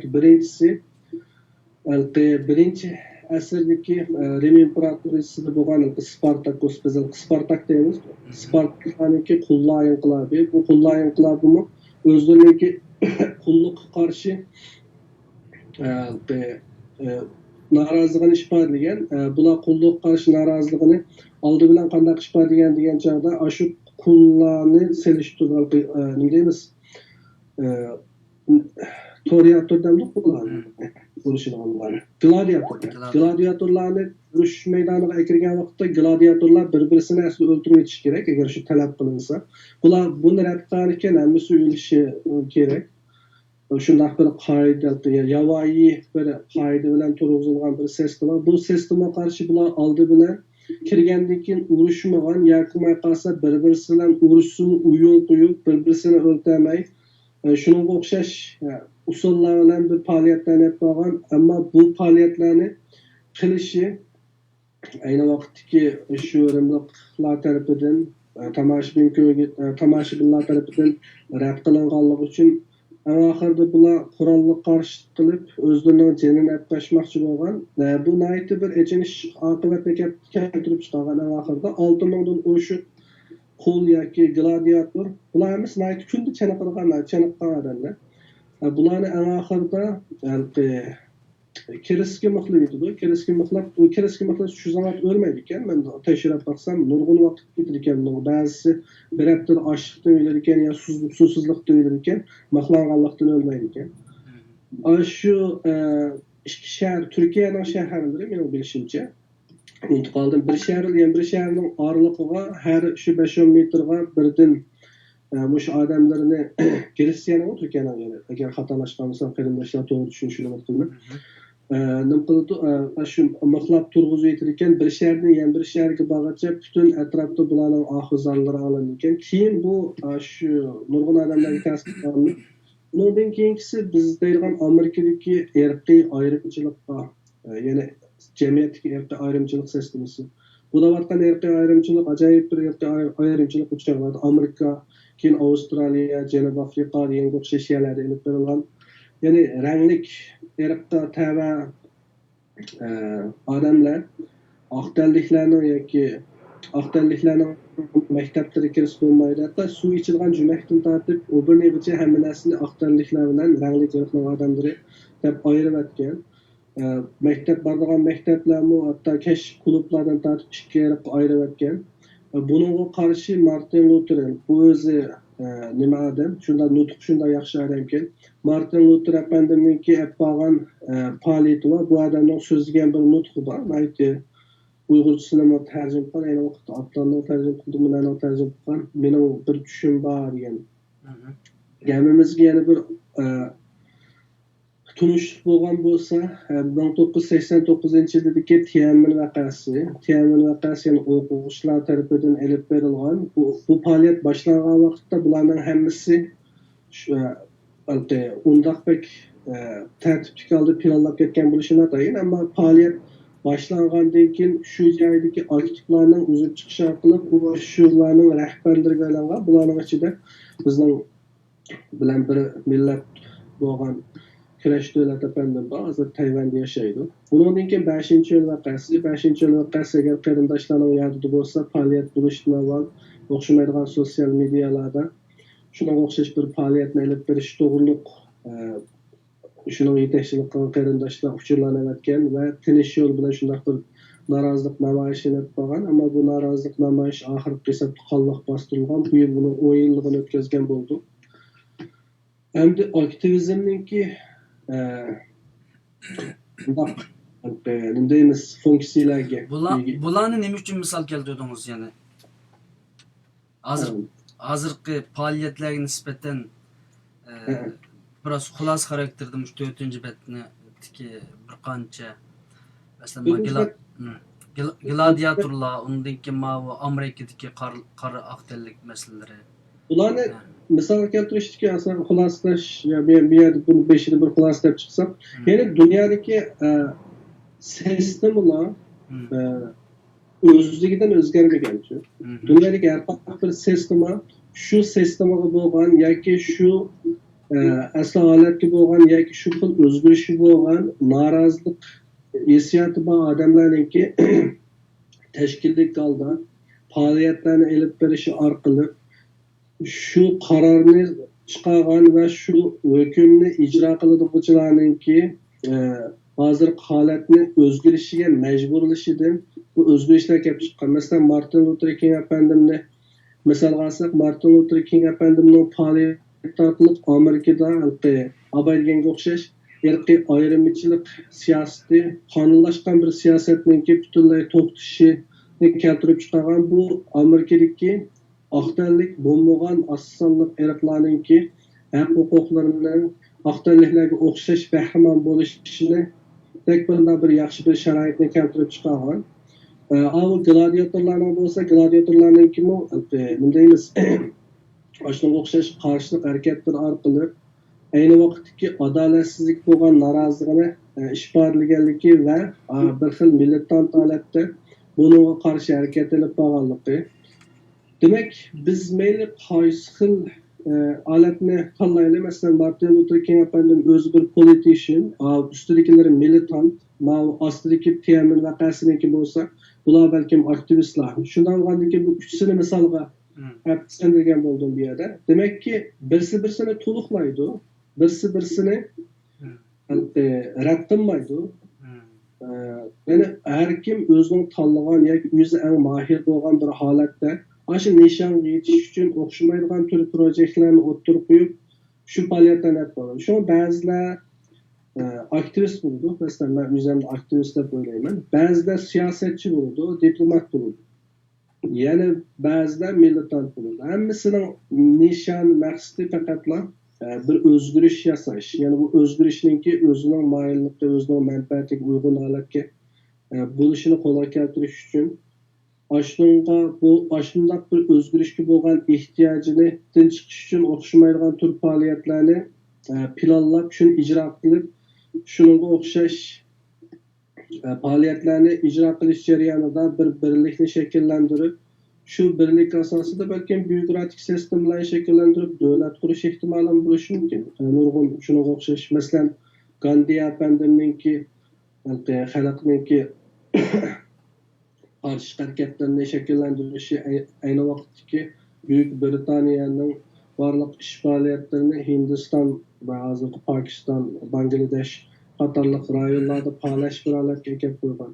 Şunun o'xshash shu vaqtda aş faoliyatga qatnashgan tashkilotlar yoki guruhlar shunga o'xshash bir byurokratik sistemni shakllantirgan. Chunki bir ish qilish uchun unga o'xshamaydigan protokollar yoki qoida tuzumlar ish qilish shakllarini shakllantirish kerak. Bular shakllangan vaqtda bir ijtimoiy holatdan bir organlashgan bir holatga o'tadi, bir byurokratik bir holat shakllandi.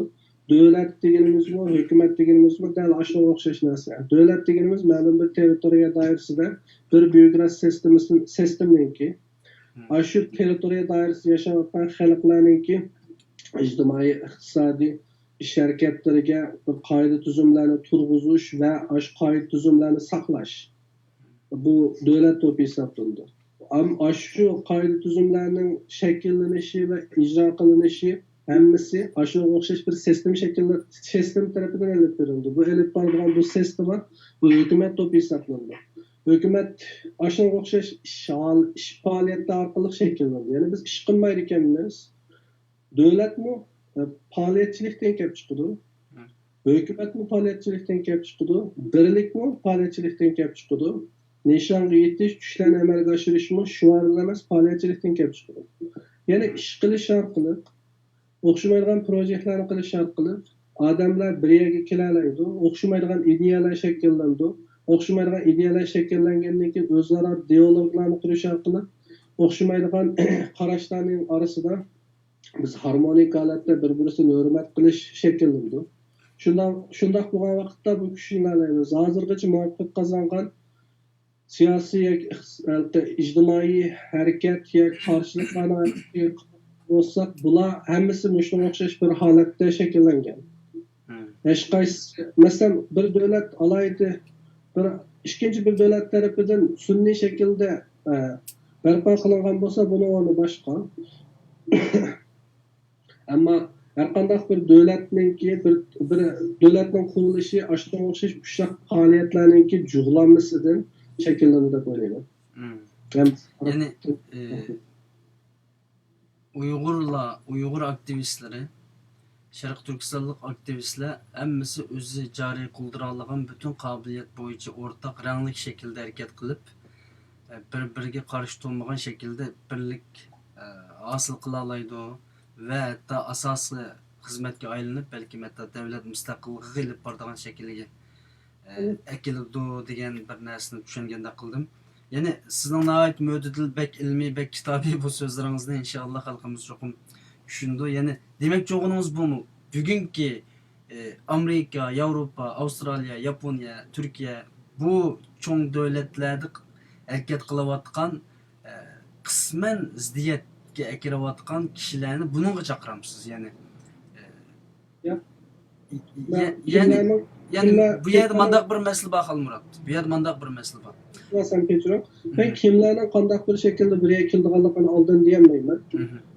Shunda olgandan keyin oldin ham ko'rolmayman. Shunda olgandan keyin biz o'zimiz nishonni bir-birimiz emas, nishonni bizga zulm qilayotganlarga qarashsak, barliq faoliyatlarimiz mayli qanday nomda bo'lsin, qanday shaklda bo'lsin, ularni biz ijro qilish jarayonida biz birlik qilaymiz deb o'ylayman. Buni biz nuqul holda sun'iy usulda birlik keltiramiz desak, unda oson to'xtamaydi. Hammamizdan o'xshash faoliyatlarni qilishimiz kerak. Bunda faoliyat, ya'ni projekt turi deganga kelgan vaqtimizda, projektning turining nima ekanligini tushuntirgan vaqtimizda u chog'da balki takim oydin bo'ldi deb o'ylayman. Bo'ldi. Men hozirdan boshlab sizdan bek alohida savol so'ramayman, shu nimani davom qiling, chunki endi boshladik. Men ekranda ko'rsatib turyapman. Siz davom qilsangiz bo'ladi. Hem 7. betga kelsak, bu yerda aktivizmningki o'xshamaydigan funksiyalari yoki uning rollari nimalarni o'z ichiga olganligiga oid ozroq to'xtalamiz bu yerda. Bu yerdagi aktivizmning bir xil aktivizm, ya'ni shu davlatningki adolat sistemasining ishlash funksiyasiga asosan shu davlatning adolat sistemasidan foydalanib turib o'zininki maqsad nishonlariga yetishni ko'rsatdi. Masalan, bizningki Uyg'ur ekonomist Ilon To'xta apandimni, Ilon Molimni misolga bersak, Ilon Molimni baholaydigan hech qaysimizning haqqi yo'q deb o'ylayman. Chunki bu Ilon Molimningki bo'lgan faoliyatini aktivizmni ichidagi judik shokanda citizen aktivizm, yani fuqarolarningki yoki maqasa adolat sistemasidan foydalanib turib olib boradigan bunga o'xshash bir aktivizmlik yo'lini tanlagan. Chunki Ilon To'xta apandimningki shu abay deganga o'xshash sharoitlarga asosan tuzgan plan turlari shunga mos keladi. Bu Ilon To'xta apandim Xitoyningki mavjud adolat sistemasidan foydalanib Uyg'urlarning haq-huquqlarini en yüksek derecede hazırki holatga, hazırki Xitoy hukumatiniki hazırki sharoitlar en yüksek derecede kapolat ega qilishni qo'lga keltirish uchun faoliyat olib borgan.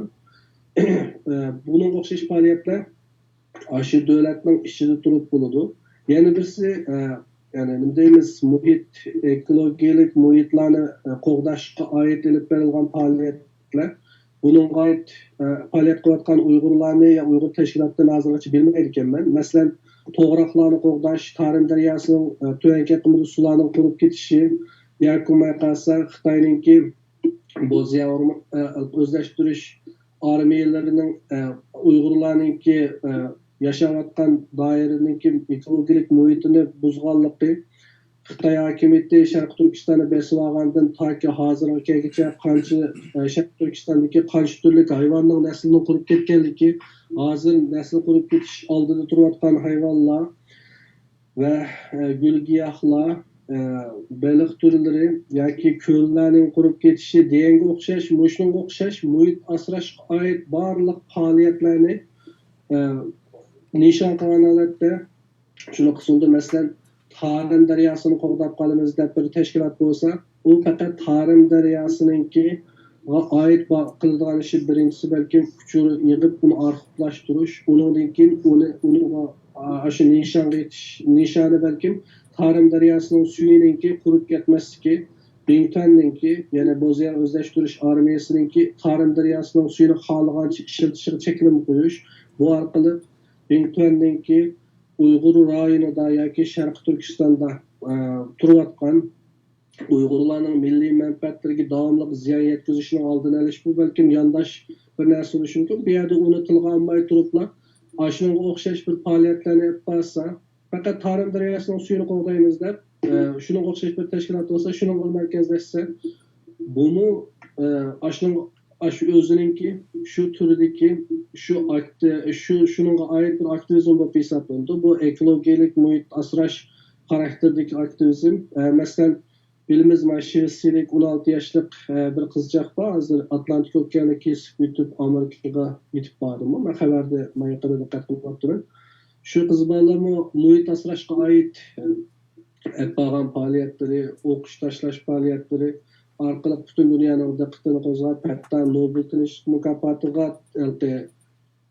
ismi sunilgan bo'ldimi? Shunga o'xshash bir ishlar bo'ldi. BDTga berib so'zlagan bo'ldi. Yevropa Ittifoqi xalqarodagi cho'ng nomli o'zgan bo'ldi. Ammo Uyg'urlarning ichida, garchi Sharq Turkistonda bunga o'xshash faoliyatlar, bunga o'xshash ekologik muhit qilingan ziyonkashlik shuncha ko'p bo'lsa-mu, bunga qarshi qilingan faoliyatlar pek oz. Mening bilishimcha, İlhan Mahmud efendimninki Yaponiyada turib Sharq Turkiston tuprog'ida ilib berilgan atom sinovlariga qarshi leksiya so'zlagan faoliyatlari bor. Bu amaliyotda shu turdagi faoliyatlarning birisi bo'lib hisoblanadi. Shunga o'xshash bu bizdan hozir qancha bunga o'xshash faoliyat yo'q hozir mening bilishimcha, boshqa maxsus kasblashgan. Bunun ikkinchisi internet aktivizm. Bizning hozir bağlanganlar faqat hashtag faoliyatlari. Asli internet aktivizm ichida yana nima bo'lish kerak degan chog'da hakkerlar bo'lish kerak. Bu internet aktivizm yoki media aktivizmning ichida birisi bo'ladi. Yana birisi, masalan, sizning qilayotganingiz to'g'ri televiziyasi, buning o'zini internet yoki media aktivizmning ichida bo'lib hisoblanadi. Yana birisi adabiyot aktivizmi. Buning ichida mencha bo'lsa eng yaxshi davomlashtirib qo'yayotgan bir qancha odam bor deb o'ylayman. Bu yerga o'zimdan qaytib qoldim, lekin faqatla o'zim bo'lganligim uchun. Birinchisi Abdurahim Parachi efendi bilan Abduvali Ayub Bolim deb o'ylayman. Abdurahim Parachi efendimning she'rlari men Facebookda ergashiman. Abdurahim Parachi efendimga Facebookda ko'rgan odamning kitobi bor. Hozirda manliqda topalishimni atayim. O'qiganda hozir mushu davrdagi bizning psixik holatimizni she'rga yo'g'irib saqlab qolgan. Bu bizning hissiyotimizningki mushu davrdagi hissiyotimizning bir kapsuli bo'lib, avlod-mavlod saqlanishi mumkin. Anadan keyin Abduvali Ayub efendimninki yozgan adabiyot janrining ichidagi, ya'ni literaturning ichidagi nasriy asarlari buning ichida bo'ladi. Yana birisi masalan Alsoy Uyg'ur, ya'ni men buni taxallus bilan yozgan 5-yo'l voqeasi, undan keyingi boshqa ijtimoiy masalalar, Yevropaga kelgan Uyg'urlarning hikoyalarini yozgan. Shunga o'xshash shu davrning tarixini qoldiradigan ham shu davrdagi o'zgarishlarga bo'lib, masalan Uyg'urlar misol olsak, bizga qilayotgan zulmlarga bo'lgan qarshiliklarni hikoya shaklida xotirlab, o'zimizning orzu istaklarini ifodalashimiz, bu yoziq holatdagi bir aktivizm bo'lib hisoblanadi. Anadan keyin ekonomik aktivizm, buning ichida masalan Ruqiya Turdushachimizning qilayotgan Boycott Made in China degan bir kompaniya bor. Mening bilishimcha bu kompaniyani burun Tibetler bilen Xitaylar ve Vietnamlıklar birleşip kılgan. Ularning kılgan vaqtda ular mening bilishimcha Vietnamdaki ve başka devletdeki zavod karxanalar bilan birleşip Xitayda ishlab chiqarilgan mollarni u yerda emas, balki aş yana bir davlatlarda ishlab chiqarsa, alagı bu payda bulduğanlıqı hem özününki muşu faaliyetler orqali Xitoyninki iqtisodiga, yana Xitoyning kuchiga yana doim qon berib turadigan Xitoy burjualarga qarshi bir faaliyetni qilgan bo'ldi. Hozir masalan jurnalistlarningki muxbirlarning Sharq Turkistonda masalan paxtalarni boshqalarga gapirib HM degan o'xshash shirkatlarning yakmaqasi boshqa shunga o'xshagan shirkatlarningki mahsulotlarda ishlatganligi, bularningki nereden kelganligini aniq emas ekanligi, balkim Uyg'urlar tutilgan jazo lagerlaridan kelganligi bo'lish ehtimoli ekanligi o'ttirib qo'yatdi. Mushunga o'xshash ehtimollarni bilgandan keyin shu shirkatlarga qarshi shularning bozor etishi, xaridorlarni jalb qilishiga oid elib borgan barliq qarshi harakatlari yoki qolsa o'zi bir iqtisodiy unum yaratish orqali shu ijtimoiy bir o'zgarishga bo'lgan ta'siri degan o'xshashlarning hammasi ekonomik aktivizm, ya'ni iqtisodiy aktivizmga kirdi. Yana birisi ko'rinish, ya'ni rasm, ya'ni visual aktivizm. Buningda masalan Uyg'urlarda masalan shakllanishga boshladi. Elshad Xudayman mening bilishimcha, bu bir qarindishimiz bor, Turkiyada yashab, dunyoda yashaydigan odamlarga yordam ekanidi. Bu qarindishimizning sizayotgan Uyg'urlarniki hozirgi kunlarga oid hajviy rasmlarimi mushu turdagi aktivizmning yana faoliyatchilikning bir misoli bo'lalaydi deb o'ylayman. Bundan sirt yana masalan Norvegiyada bir kichik qizimiz bor. Bu qizimizdan shunga o'xshash rasmlarni chizib, Uyg'urlarningki madaniyatiga oid, ya'ni chunki Xitoy bizning madaniyatimizni yo'qotmoqchi bo'ladi. Shunga oid kichik to'plarni yasashlarning hammasi amaliyotda mush turdagi aktivizm bo'lib hisoblandi. Endi aktivizmningki qanday o'xshamaydigan metodlar bor degan vaqtimizda birinchisi community building, ya'ni ijtimoiy jamiyatlarni qurish, jamiyatlashish va jamiyatlashish orqali ma'lum proyektlarni amaliyottirgan vaqtda odam kuchi masalasini hal qilish. Yana birisi lobbying deymiz yoki lobbichilik yoki maqasa advocacy, oqlash masalalari. Masalan, Dünya Uyghur Qurultayınınki eng asos qiladigan faoliyatlardan birisi lobbichilik, ya'ni o'xshamaydigan davlatlarning diplomatlari, o'xshamaydigan xalqaro tashkilotlar masalan BRT'ning nurg'un faoliyatlarini qiladi. Bunga o'xshash ishlar yana har qaysi yerlik tashkilotlarning o'zi turayotgan yerlardagi hukumatlar bilan olib borgan faoliyatlari, ba'zisi community building, ya'ni ijtimoiy jamiyatlarni qurish bo'lsa, yana bir lobbichilik faoliyatlari. Yana birisi media aktivizm bayda o'tdik. Sizning qilayotganingiz bu media aktivizm. Yana birisi hakkerlik media aktivizmning ichiga kirdi. Yoki qolsa videolarni ishlab chiqarib to'rlarga tarqatish, yoki qolsa so'zlarni tarqatish, kichik Weinstein o'xshash narsalarni tarqatib, o'zimizning ma'lum bir siyosiy yoki ijtimoiy masalaga bo'lgan qarashlarimiz va uning o'zgarishga bo'lgan ehtiyojlarimizni izhor qilish va shunga ta'sir ko'rsatish va shu o'zgarishlarni to'sqinlik qilayotgan yoki shu holatni saqlab kelayotgan kuchlarga bo'lgan besimni oshirishlarning bu hammasi shuning ichida hisoblanadi. Ham yana bir peace aktivizm, agar urush qilayotgan bo'lsa yoki urushga qarshi bo'lsa, bu peace aktivizm bo'ldi. Bu bizning foydalanadigan eng chong ishlarimizdan birisi mush peace aktivizm. Chunki hozir xalqaro menga kerak bo'lgan vaqtimda nima deb savol so'raydi desa, lager masalasi Uyg'urlarningki Xitoyga bo'lgan qarshilik shaklining o'zgarishiga qarshi ta'sir ko'rsatuvchi sinatchada qo'ydi. Men bir Uyg'ur bo'lishim bilan albatta biz o'zimizning milliy manfaatini eng yuksak darajada saqlab qolish uchun eng to'g'ri bo'lgan shakllarni tanlaymiz,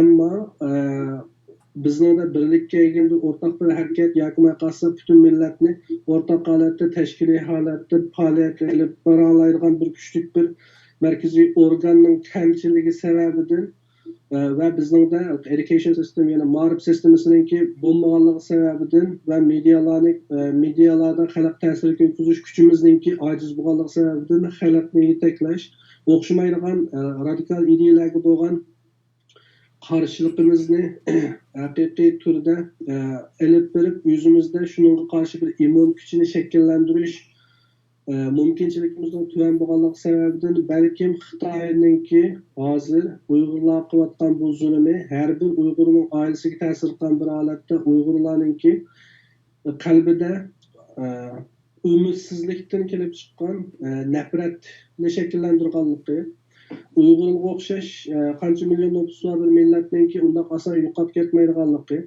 ammo reallikqa uyg'un bo'lmaydigan qarshilik harakatlarini tanlab qilishidagi eng chong sababning birinchisi Xitoyning eg'ir zulmi, ikkinchisi shunga o'xshash bu masalalarni hal qilish qurbati bor yoki shunga yordam qila oladigan majburiyati bor davlatlarninki sukut turishini eng chong sabab bo'lganligi bu sababdan Uyg'urlarning har qanday bir xatolikni o'tkazib qolsa buni dunyoning to'g'ri tushunishi kerak ekanligiga oid gap so'zlarni qilamiz. Buning o'zimi peace activism deb hisoblanadi. Ya'ni Uyg'urlarga elib berilayotgan hozirgi zulm oyoqlashmaydi ekan. Yoki bo'lmay qolsa Uyg'urlar bir ojiz, bir notuvan holatda o'zining kuchiga tayanib bu masalani, bu hozirgi bu zulmdan qutulib ketadiganga qurbati yoki mumkinchiligi tuvan bir holatda vaqtida Uyg'urlarni yolg'iz tashlab qo'yishiningki Uyg'urlarning o'xshamaydigan yani biz xohlamaydigan undesirable yani xohlamaydigan bir shakllarni tanlab qilishini keltirib chiqilganligi buning sababkorligini Xitoy hukumati emas Uyg'urlarning zulmiga uchragan vaqtda sukut turayotgan shu davlatlarning bildiganligini eskartib qo'yapmiz. Mana bu peace activism deb hisoblanadi. Bundan foydalanishimiz kerak deb o'ylayman. Chunki Xitoy to'xtamay Uyg'urlarni terrorchilik qalpog'ini kiygizib keldi. Uyg'urlarninki militantlarning borligiga oid gap so'zlarni qilib keldi. Ammo biz uning oid bir harakatlarning, militant bir faoliyatlarninki undaq bir cho'ng ta'sirga ega holatda bo'lganligiga oid isbotlarni bilmaymiz. Ammo Xitoy shunga o'xshash oldin bir sharoitni bizga bergan ekan, biz bundan foydalanib turib to'xtab, bizmi tinchlikni suyamiz. Agar bu zulm to'xtamaydi ekan, agar biz insondek yashamaydi ekanmiz, agar bizning irodamiz amalga oshmaydi ekan, biz hech nima qilolmaymiz. Biz o'zimiz shaxsan o ishni tanlamaymiz, ammo boshqalarning tanlamasligini biz to'sib qoladigan kuchimiz yo'q, shu bizga yordam qilgan deb buni davatimiz. Yani biz petitionning ichida yani imzo to'plash buni e'tirof qilishimiz kerak. Solihning atbagan Solih Xudoyorning petitioni ammo oldi elib borgan petition bu hisoblanadi. Uyg'urlarning yaqin zaman tarixi ichida buni e'tirof qilishimiz kerak. Ya'ni 200 mingdan oshiq odamning imzosi qo'yilgan bir petition hozirgacha chiqmagan, bu yerda chiqdi. Undan keyin Fransiyadagi Gulxumar singlimizningki fransuzlarning petition imzolarini yig'ib o'zininki opsini qutqizish faoliyatini ishlatganligi bu yaxshi bir ish deb hisoblanadi. Ya'ni petition odatda cho'ng bir faoliyatning ichidagi bir tur deb hisoblanadi. Ya'ni cho'ng bir turning ichidagi bir vosita deb hisoblanadi. Siz bir ishni qilmasdan oilangizdagilarni qutqarmoqchi bo'lsangiz oilangizlarni qutqizish uchun diplomatik faoliyatlarni olib berishingiz mumkin. O'zingiz turayotgan davlatlarninki tashqi ministerliklar, ishchi huquq qo'mitalari yoki bo'lmasa shu davlatdagi ish huquq tashkilotlari, bolalarninki, ayollarning huquqini qo'g'daydigan tashkilotlar yoki ko'chmanlarga yordam qiladigan refujiyalarga yordam qiladigan tashkilotlar bilan aloqalashishingiz mumkin va shu jarayonda hukumatga qaror chiqaruvchilarga bosim shakllantirish uchun o'zingizning orqada qanchalik odamning bor ekanligi yoki bo'lmasa sizga o'xshash qarashga qanchalik odamning o'xshash qarashda ekanligini bildirish uchun bunga o'xshash petitionlarni imzo qo'yg'izdi. Imzo qo'ygandan keyin bu petitionlarni ko'tarib akirib, biz mandaq talabni o'tirib qo'yamiz. Hozir qaror bizning ma'lum qarashimizga bunchalik odam imzo qo'ydi deydi. Masalan, Abay Tarim daryosining suyining tuvan haqida yo'qolib ketishiga oidni qilsak, nurg'un chet elliklarning imzosiga erishishimiz, nurg'un xalqaro muhit asrash, muhit qo'g'dash tashkilotlarininki yordamiga erishishimiz mumkin. Ular bilan birga hamkorlashib ishlarni qilish mumkinchiligiga erishishimiz mumkin. Bu bizden qilayotgan kamishlarning birisi. Bu yerga petitionga buni qistirib qo'ydim. Yana birisi political campaigning. Political campaigningda o'xshamaydigan siyosiy ideologiyalar orqali o'zimizningki siyosiy bir g'oyamizni, siyosiy bir orzu istaklarimizni amalga oshirish uchun olib boradigan o'xshamaydigan turdagi faoliyatlar. Masalan, hashtag faoliyatlarning ichida buningga eng yaxshi tushadigan va bu eng yaxshi nishonlangan nima desa Independence for West Turkistan, ya'ni Sharq Turkiston uchun mustaqillik. Bu berilgan signallar aytib uch oshkora. Boshqalarga Sharq Turkistonning masalasi mustaqil bo'lmay turib hal olmaydi deb nayt uch oshkoralarda buni o'tirib qo'ydi. Bu politik ya'ni siyosiy qarashlar orqali, bu siyosiy ideyalar orqali shundoq bir siyosiy nishonga yetish uchun olib berilgan faoliyatlar bo'lib hisoblanadi. Masalan, o'xshamaydigan davlatlarda o'xshamaydigan davlatning elchixonalarining oldiga berib, masalan, hozir 10-oyning biri kelish oldida turadi. Qaysi davlatlarda berib 10-oyning birinchi kuni 70 yil avval Xitoy bizning asli mustaqil davlatimiz Sharq Turkistonda besmagan edi.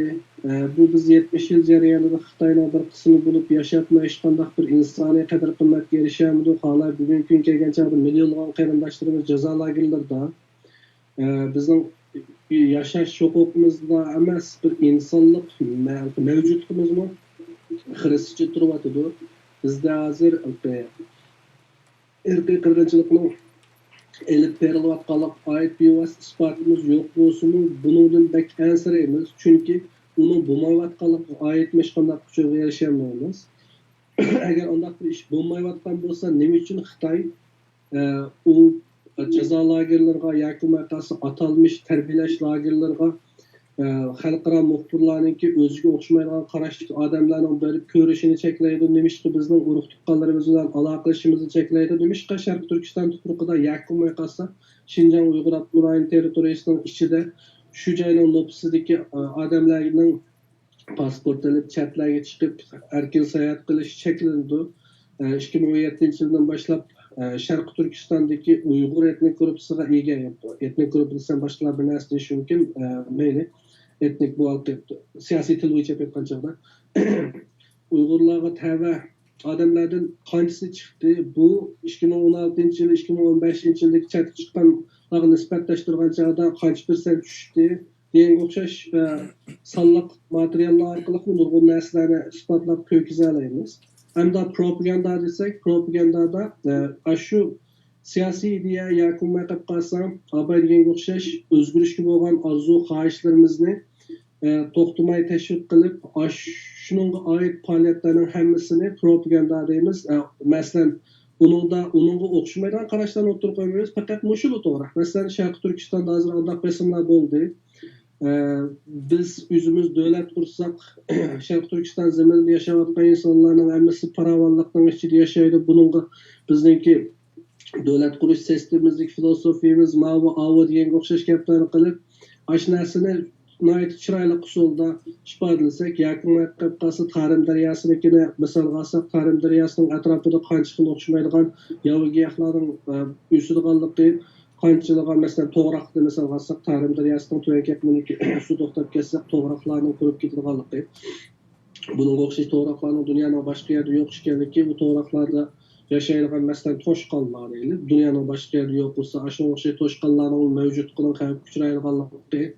Ammo Tarim daryosining suyiningki davomlashsa, uningki rayonning kelgusidagi iqtisodiy uchun foydali ekanligi, yashayotgan insonlar emas, yovvoyi gulgiyohlardan tortib hammasiga foydali ekanligini tashviq qilib so'zlasak, buning o'xshamaydigan qarashlarni buning ichiga kirgizmay, faqat o'zimizning o'ylagan narsamizni o'zimizning xohishicha o'tirib qo'ysak, bu propaganda deb bo'ladi. Propagandani biz doim xato tushunib olamiz.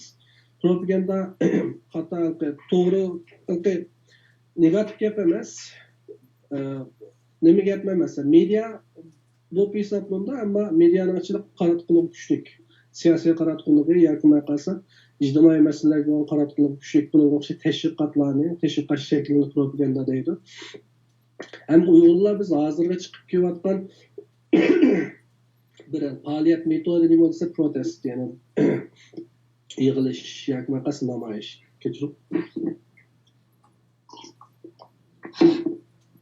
namoyish har xil o'xshamaydigan shakllarda chiqib namoyish qilib o'xshamaydigan tillarda shiorlarni to'laymiz. Masalan,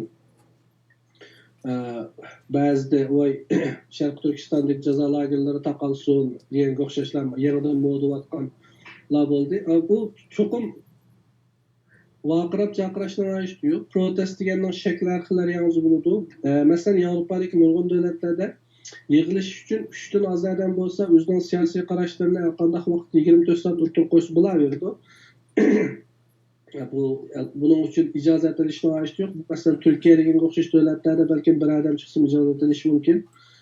Shundan bo'lgandan keyin uning shakli cho'qim chiqib mengish, ya'ni marsh qilib mengish yoki mayqas vaqirab chaqirish emas. Yig'ilgandan keyin Uyg'urlarning samousini qism bo'ldi yoki mayqas yaxshi qiroat qilgan qarindoshlarimiz Amerika, Angliya degandek davlatlar shunga o'xshash namoyishdan qiladi.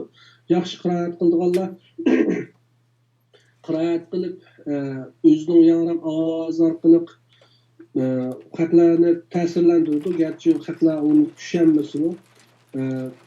Naqsh etganlar bo'ladi, yoki mayqasi chiqib rasmsizlar chiqib rasmsizdir. Ba'zilar epizod qiladi, yana ba'zilar o'zlari bir narsani yasab kurashtirdi deganga o'xshash. Teşviqlar taqdi bularning hammasi shu protestlarning ichida deb hisoblanadi. Bu ko'chada bo'lmaydi, boshqa yerlardan bo'lishi mumkin. Aniqdan keyin strike, ya'ni ochliq e'lon qilish. Buni Rabiya Qodir onamiz shunga o'xshash faoliyatlarni qilish to'g'risida qancha qatim fikrlarni o'tirib qo'ydi, ammo hech qachon bir amallashtirish yo'q. Uyg'urlarning buni o'xshash bir faoliyat qilganligini men bilmayman. Hamda project deb aytsak, project degan nima, ya'ni tur degan nima?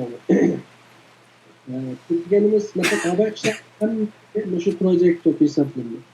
Project management handbook of project management mana bir kitob bor, men o'qiman. Shunda deyishcha 3 oydan ishga ketgan bo'lsa bu project bo'lmaydi deyilgan. Ba'zilarda bu proyektning faqat boshlanadigan vaqti bilan oyoqlashadigan vaqti bo'lsa, qatnashadigan odam bo'lsa, qatnash jarayon bo'lsa, ma'lum bir nishonga yetish, shunaqa yakil bo'lgan qisqa muddatli nishon qilingan bo'lsa, buni projekt bo'ldi deb deydi. Menda tarjimasini bilsam, projekt deganimiz yana bir yakil bo'lgan nishon uchun vaqtliq urushtirish yoki o'rinlashtirish yoki yakil bo'lgan nishon tutilgan mahsulotni ishlab chiqarish yoki mulozimat yoki qilgan yakil bo'lgan bir natijaga erishish. Masalan, buni men burun boshqalar so'zlagan vaqtimda tomoq qilish to'g'riliqni so'zlab keldim yoki qolsa bu yerda masalan lag'man Turkiyada so'zlagan vaqtimda degandim, lag'man yetish to'g'riliq desak, masalan, Yusan efendim siz polo yeyishganroq, ammo masalan menga sabza yoki maqas piyoz reaksiya qiladi yoki maqasa men go'sht yemayman. Ammo siz ammo lag'man yemaysiz, chunki lag'manning tarkibidagi gluten sizga ta'sir qiladi va u chog'da siz untamlik narsani yemaysiz. Shunday bo'lgan ekan, birimiz go'sht yemaymiz, birimiz untamlik narsani yemaymiz. Demak, siz polo yemoqchi. Men lag'man yemoqchi. Bu yerlik ehtiyoj nima degan chog'da ikkimizdek o'xshash ehtiyoj, ikkimizning qursuq ochdi, tomoq yeydigan vaqt keldi. Shuning uchun ikkimiz birlashib bir proyektni turib qo'yamiz, bir ishni qilamiz. Nima ish qilamiz desa, ikkimiz birlashib nima yeyish to'g'riliq qaror qilamiz. Polo deganimiz bor, ammo siz bunda bir qadam chekinasiz, maylidan bo'lsa, halol bo'lsa yeyli deysiz. Mamnu qo'pib anda olsa biz boshqa bir narsa qilamiz. Salat yeyli o'chog'i deyman. Bo'ldi deymiz, tuxumlarni pishirib, suvda pishirib, avokadolarni yoki maqasi salat tarximak bir narsani to'g'rab bir salat qilamiz. Shuni bilan uning orasida tofu qattiq bir narsa bo'lishi mumkin. Shuni bilan ikkimiz salat deymiz. Tomoqni qilish jarayoni bo'ldi. Tomoqni bu faoliyatni tomoq yeyishimizdagi maqsad qursug'imizni ochgan, qursug'imizni to'ldirish. Tushuncha qilgan ishlarimiz bor, yoki o'sha o'xshash programmalar ishimiz. Bizning orzuyimiz nima degancha birimizning polo yegimiz, birimizning lag'ma yegimiz bor edi, ammo uni ishkilimiz qilmadik. Ya'ni ma'lum bir proyektni o'tirib qo'yib, ma'lum bir masalani hal qilish uchun ikkimiz o'zimizning ba'nasini tashlab qo'yib turdik. Tashlab qo'yib, o'xshash holatda o'xshamaydigan narsalarimizni birga majburiy ekib olmay, o'xshamaydigan narsalarimizni yonlarimiz qo'yib turib, Ma'lum meselemiz ne kıldık? Mesela hazırki mesele degan chog'da lagerlarning meselesi. Lagerlarning meselesi kelgan vaqtda mayli mustaqil davlat qurish cho'ng bir turi bo'lsin, projekt bo'lsin yoki qolsa cho'ng bir nima deymiz buni? Cho'ng bir inshoot deylik. U bir cho'ng bir inshoot bo'lsa, bizningki oshning mustaqil birimiz mustaqillik uchun nima ishqilsam qilaman deyishimiz mumkin. Yana birimiz men normal bir sharoitda yashayolsam, oilamdagilar lagerlardan chiqarsa, men shuning uchun bir ish qilishim mumkin deyishimiz mumkin. Yana birimiz Uyg'ur bo'lmasa, masalan, Uyg'urlar bunga o'xshash bek eg'ir kunlar qilyapman, bir inson bo'lish suhbatim bilan bularga yordam qilishim kerak degan bo'lsa, bu chog'da biz uchimiz birlashib turib bir proyektni o'tirib qo'ysak, bu proyektda abay deganga o'xshash boshlanish bo'ladi, oyoqlish bo'ladi. Masalan, bu proyektni bir oyda tugatamiz degandik. Masalan, Matt Tucker apandimniki White Blue 19 faoliyati. Hammamiz oq ko'k kiyim kiyib chiqaylik talaga. Uyg'urlarga ait gap so'zlarni qilaylik, tashviqlarni taqdaylik, bu bir oy davomlashsin, har shanba kuni bo'lsin dedi. Demak, bir oy davomlashdi yoki bir yil bilancha 2019-yil oyoqgacha. Qanday degan vaqtda vaqti bor, o'rni bor, oyoqlashgan vaqti bor. 2019-yilni qilamiz. Kimlar qatnashadi? Xohlagan odam qatnashadi. Qanday shaklda bo'ladi desa, faqatla oq ko'k kiyimni kiyib, yana Sharq Turkistonning bayrog'i uning shaklidagi, rangidagi kiyimni kiyib, Uyg'urlarning hozirgi ahvollarini anglatish maqsad qilingan. Ba'zisi balkim chiqib Uyg'urlarning diniy erkinligi to'g'riligiga qilishi mumkin. Ya'ni bir topib Uyg'urlarningki insoniy yo'qotilish uchrayotganligini so'zlash mumkin. Ya'ni bir topib buningki insoniyatningki insonlik huquqlariga qilingan nayt cho'ng tajovuz ekanligi, Xitoyga o'xshash dunyodagi birinchi cho'ng kuch bo'lmoqchi bo'lgan bir kuchningki inson haqlarini bunday dafsanda qilishining kelgusidagi boshqa davlatlarga ta'sir qilganligi, buningga o'xshash texnika va iqtisodiy jihatdan va harbiy kuch jihatdan dunyodagi eng oldin qatordagi bir davlatningki bir rayonlik bir nima deymiz kuchli davlatningki buningga o'xshash ishlarni qilishiningki kelgusida shu davlatda yashayotgan odamlarga ta'sir ko'rsatganligi va shuningga o'xshash qimmat qarashiga ega davlatlarningki peshini keltirib chiqarganligini tashviq qilishi mumkin. Hamisha shuni deb o'tsak, demokratik tuzum demaydi. Masalan, demokratik bu bir filosofiya bo'lsa, yana birisi elatik filosofiya, ya'ni Jinjuyi deydi. Xitoydagi davlat rahbarlari saylam orqali emas, balki tadrijiy qadam-qadam tanlanib chiqish orqali siyosiy markaziy byuro vardı. Markaziy byuroga borgandan keyin doimiy a'zo bo'ladi. Doimiy a'zolarning ishidan birisini tanlab davlat rahbari qiladi. Bu saylam boshdan oyoq saylam bilan bo'lmaydi. Masalan, birisi Antistabdiriyaga yez boshlig'i bo'lishi mumkin. Uningdan keyin shahar boshlig'i, uningdan keyin rayon boshlig'i yoki o'lka boshlig'i, uningdan keyin ma'lum bir cho'ng markazning bir cho'ng idorasininki yoki ministerlikning ministri bo'lishi mumkin. Oyig'ida abaydiganga o'xshash byurolar chiqishi mumkin. Bunga o'xshash tuzumni amaliyotda nima deydi degan vaqtda sarxillar tuzumi deydi. Ya'ni odatdagi odamlarningki qarashlari, odatdagi odamlarning o'y xiyollari bu yerda hurmat qilinmaydi. Balki abay deganga o'xshash atalmish sarxil. Bu yerda sarxil ingliz tilida yoki boshqa tillarda yaxshi ma'no bildirmaydi. Elite degan gap. Shu Uyg'urlarning sarxillariga oid tashviqotlarni qilganimizda intellectual degan gap yaxshiroq. Elites deganda qarsam jihalar elites deydi. Albatta men ingliz tilida so'zlaydigan davlatda yashamayman, ammo shunga o'xshash gap so'zlarni chiqardim.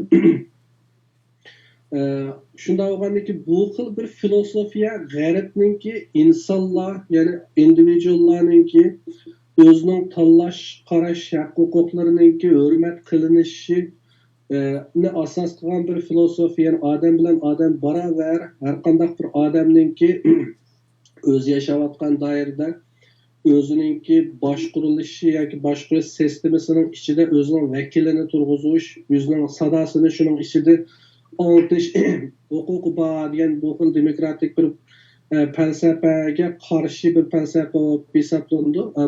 Bu Garipni Xitayning qo'qqizayotgan omillarning birisi. Shunda bo'lgan ekan bu yerda falsafiy talash tortishuv va G'arb bilan Xitoyninki. Agar Xitoy modeli dunyoda birinchi o'ringa chiqib qolsa, Xitoyning iqtisodiy va harbiy kuchlari dunyoda hozirgi kuchli holatdan biroqla dunyoga hukmronlik qilish darajasiga borgan vaqtda u chog'da G'arbninki hozirgacha qilayotgan demokratiya filosofiyasi oyoqlashgan bo'ladi. Buni hech kim xohlamaydi. Bu bizningki ya'ni Xitoyga qarshi ishlarimizda foydalanadigan bir narsamiz deb o'ylayman. Proyektga qaytib kelsak, buning boshlanishi bo'ladi birinchisi.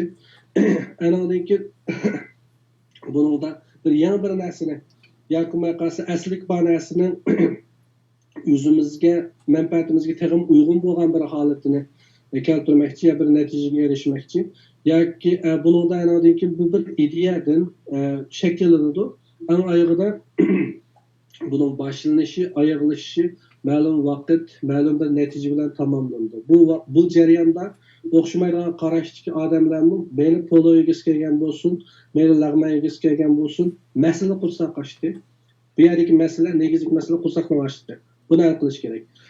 Shunga qursaqning ochliqning masalasini qayrib qo'yib, poloning ne kadar uzun tarixga ega ekanligi, poloning ne kadar tatlı ekanligi, uning turlari, uning qanday ustolar tarafidan yetilganligini desak, polo yemaydigan odamga u qo'shaq qo'yadi. Lag'man to'g'riliq so'zlasakmi, albatta gluten reaksiyasi bor odam, men uni ba'zi raqat yaxshi narsa olsun, men yesam tursun, mag'riydigan tursa deydi. Shunga G'arbdagi odamlarga yoki maqasa Uyg'ur bo'lmaganlarga Uyg'urlarning milliy ehtiyojini tushuntirishmi shunga o'xshash bo'ladi. Biz lag'man to'g'riliq so'zlayapmiz, chunki biz lag'man yeb boqqan.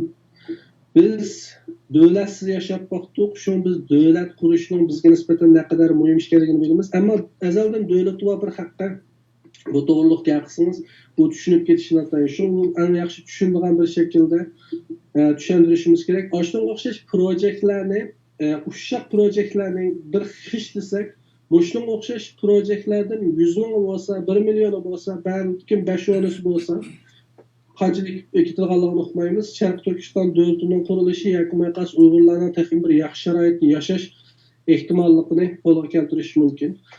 Endi bu yerda 5-yil vaqasidan keyin 5-yil vaqasidan kechiring 2017-yil jazo lagerlari paydo bo'lgandan keyingi Uyg'urlarning reaksiyalari, ya'ni inkaslari, Uyg'urlarning qanday ishlanib bo'lganligi, qanday tashkilotlarning qurilganligi va bu tashkilotlarningki qanday faoliyatlarni olib berayotganligi va hozir bo'layotgan hashtag faoliyatlari oid gap so'zlarni qilamiz. Birinchisi bir suv ichasan.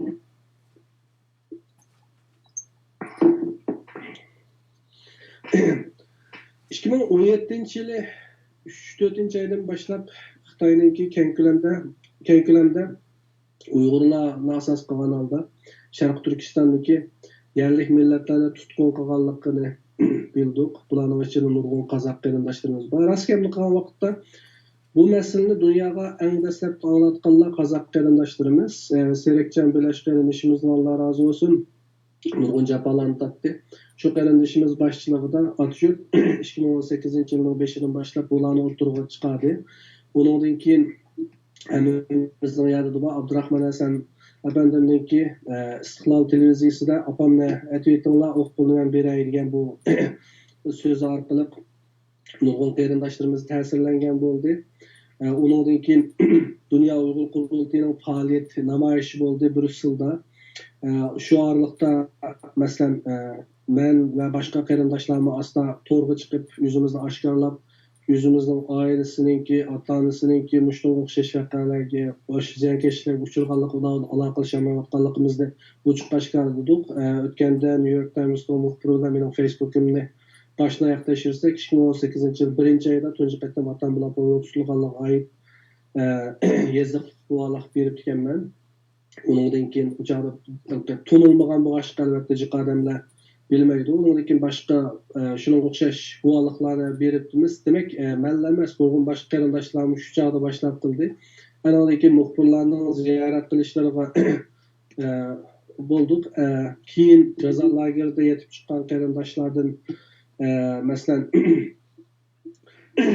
Ömer akimiz, Ömer Mikali akimiz, anam keyin Meshgul Tursun chiqdi, keyin Gulbahor acha chiqdi. Deganga o'xshash shu qarindoshlarimiz o'zini oshkorlab so'zlagan bo'ldi. Uningdan o'zini oshkorlamagan boshqa nurg'un qarindoshlarning jazo lagerlariga yetib chiqqanligini biz bildik. Hatto ba'zilar bilan yo'lni yiroq ko'rmay, ba'zida aeroplan bilan, ba'zida mashina bilan berib ko'rishib, yelinib turib ko'rishgan bo'ldik. Masalan, mening otam bilan opam shu lagerlarning ichida bo'lgandan keyin men bir navbat 8 soatma yo'l manab bir yerga berib, birisining ishigining oldida bir qancha soat turib, faqat lagerda qanday yashaganlikni, qanday ishlarga duchor bo'lganligini men so'zlab beraman, qanday oshkorlamayman deb yelni yurib uni anglab kelgan bo'ldim. Bu qarindoshlarım qanday o'zini oshkorlamadi. Hatto o'tganda Birlashgan Davlatlar Tashkilotining o'zimizni oshkorlashning hojati yo'q, ammo biz buni faqat arxivlashtirib qo'ymoqchi. Vaqt kelgancha savol so'rovlar qilamiz, boshqa hech qanday yerga oshkorlamaymiz. Xitoy tarafmi siznikini agar siz oshkorlamadi desangiz, sizning kim ekanligingizni oshkorlamaydi desinmi, shu qarindoshlar buni rad qildi. Ya'ni jazo lageriga kirib chiqqan Rad qilishlik sabab nima ekan masalan? Bildingizmi? o'zining sababi bo'lsa kerak, qo'rqib ketdimi, boshqa sabab. Buni baholigim yo'q, ammo rad qilganligi aniq. Bu yerda bermoqchi bo'lgan bir uchun nima degan vaqtda shu ishlar bo'lgandan keyin ashunga o'xshash lagerga yetib chiqqan bir qancha qarindoshlarimiz jasurlik bilan o'rnidan turib shuning guvohlik berdi. Bu qarindoshlarimizning qadriga yetishimiz kerak deb o'ylayman. Bularni bak yaxshi hurmatlab asrashimiz kerak, chunki boshqa nurg'un qarindoshlar bor. Lager vaqtida yetib chiqqan, ammo ular so'zlandi, boshqa qarindoshlar so'zlandi. Shular bularniki bu jasurligiga opini aytdiman.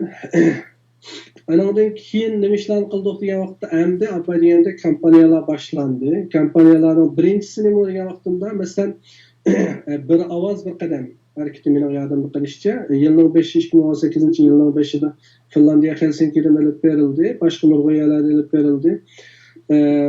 Bir ovoz bir qadam Roshan Abbas akimizning boshlashida keyin Tumari Salmas va boshqa qarindoshlar bilan ovoz qo'shtirgan qaysi joylardan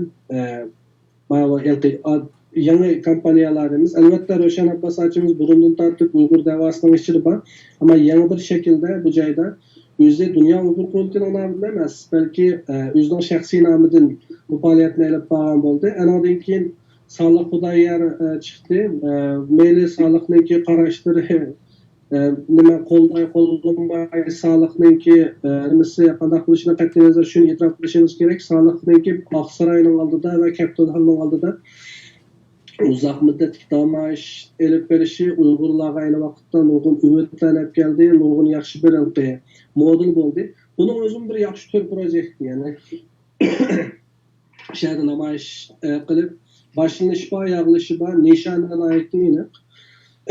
Ondan keyin masalan meniki Yevropadagi boshqa qarindoshlar bilan birlashib bo'lgan Freedom Tour, ya'ni erkinlik karvoni faoliyatimiz bu boshlanishi bor, oyoqlishi bor bo'lgan shunga o'xshash yaxshi bir tur. Bu nurg'un qarindoshlarning o'zaro tunishishi va keyingi kunlar kelgan vaqtda shu qarindoshlarning orasida shakllangan do'stlik asosida o'xshamaydigan tashkilot emas, balkim ba'zida tashkilot qurishni xiyol qilgan bo'lishi mumkin.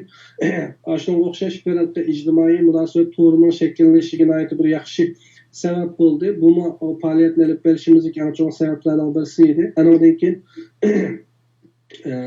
Abdurrahim G'anininki bir odamning namoyishi Amsterdamdagi maydonda bu munoyati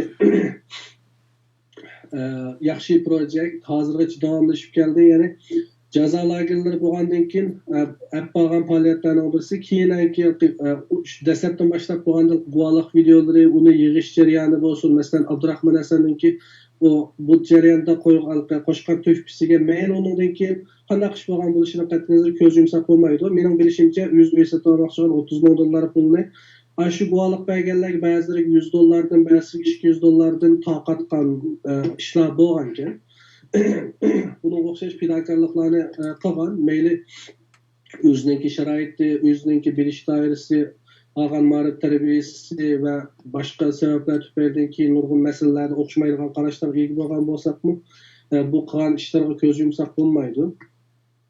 Hem de yeni kurulgan Uygur teşkilatları. Bu yerde nurgun başka teşkilatlar var. Birinci öğretmen Uygur eğitimini bir yerde kıldım. Bu sohbet destek başlanan vakitte Uygur eğitim ait uçurlarını berip boğalığım için bu yerde Uygur eğitim ait köp toxtalmayman.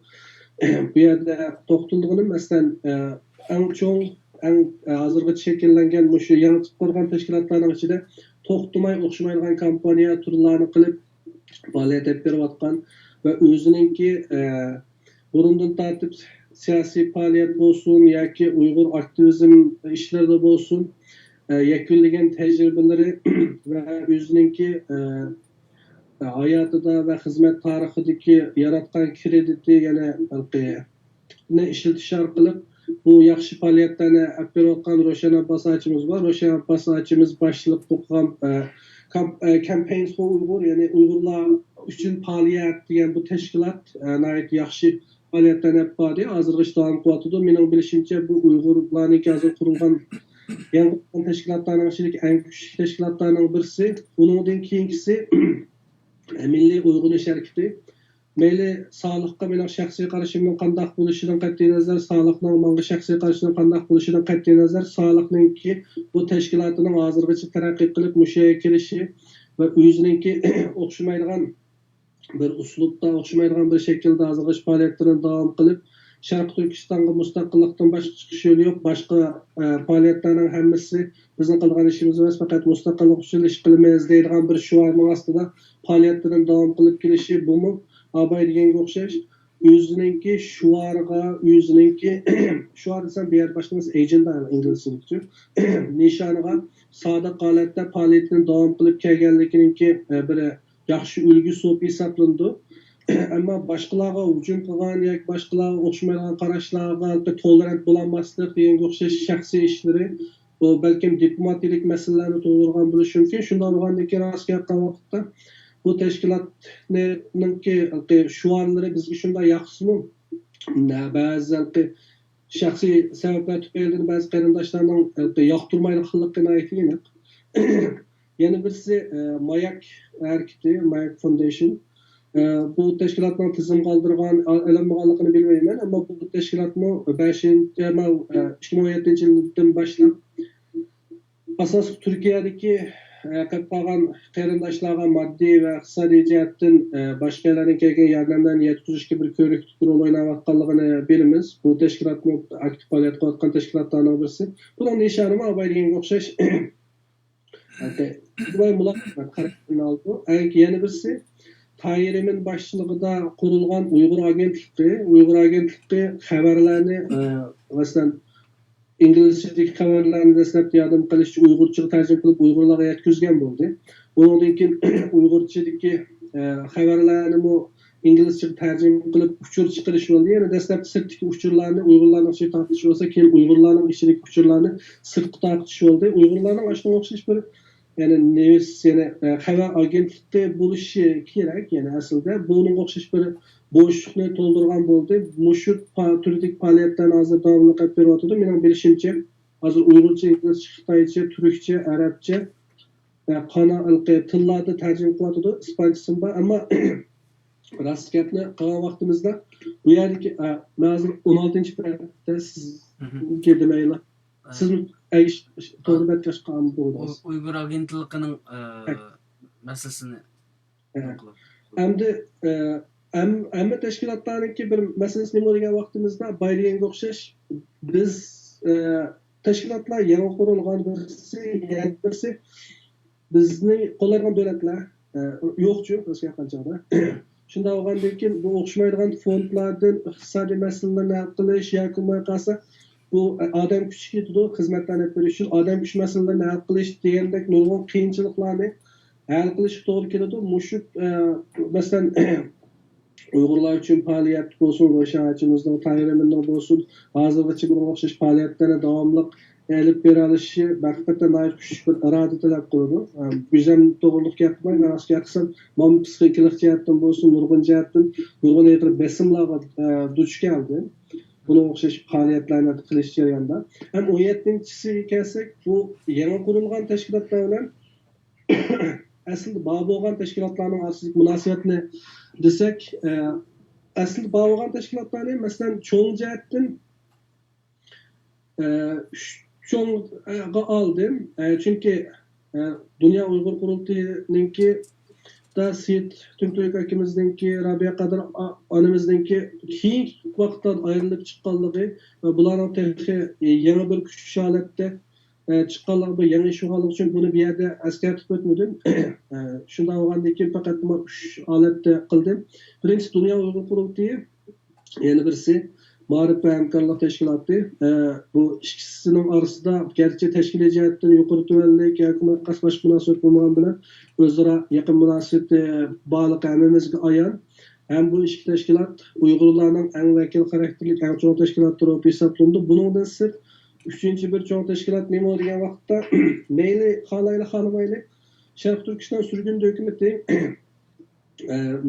asli mevcut bo'lgan teşkilatlarning ichidagi cho'ng teşkilatlarning birisi Enver Yusuf Efendim 2017-yilda qurgandan keyin hozir ish davomlashib keyin nurg'un kampaniya asos masala bo'lgan degan chog'da abayga o'xshash faoliyat turlarini elib berish va ijro qilish va project management masalalari kelgan chog'da tajribasizlik sababdan mushama tashkilotlardan shunga o'xshash masalalar ko'rildi. Masalan, Xudoyer Milliy Uyg'unish harakati chiqib bu tashkilot bilan birlashgandan keyin balki bu masalalarni asosida hal qila olishi mumkin deb umid qilaman.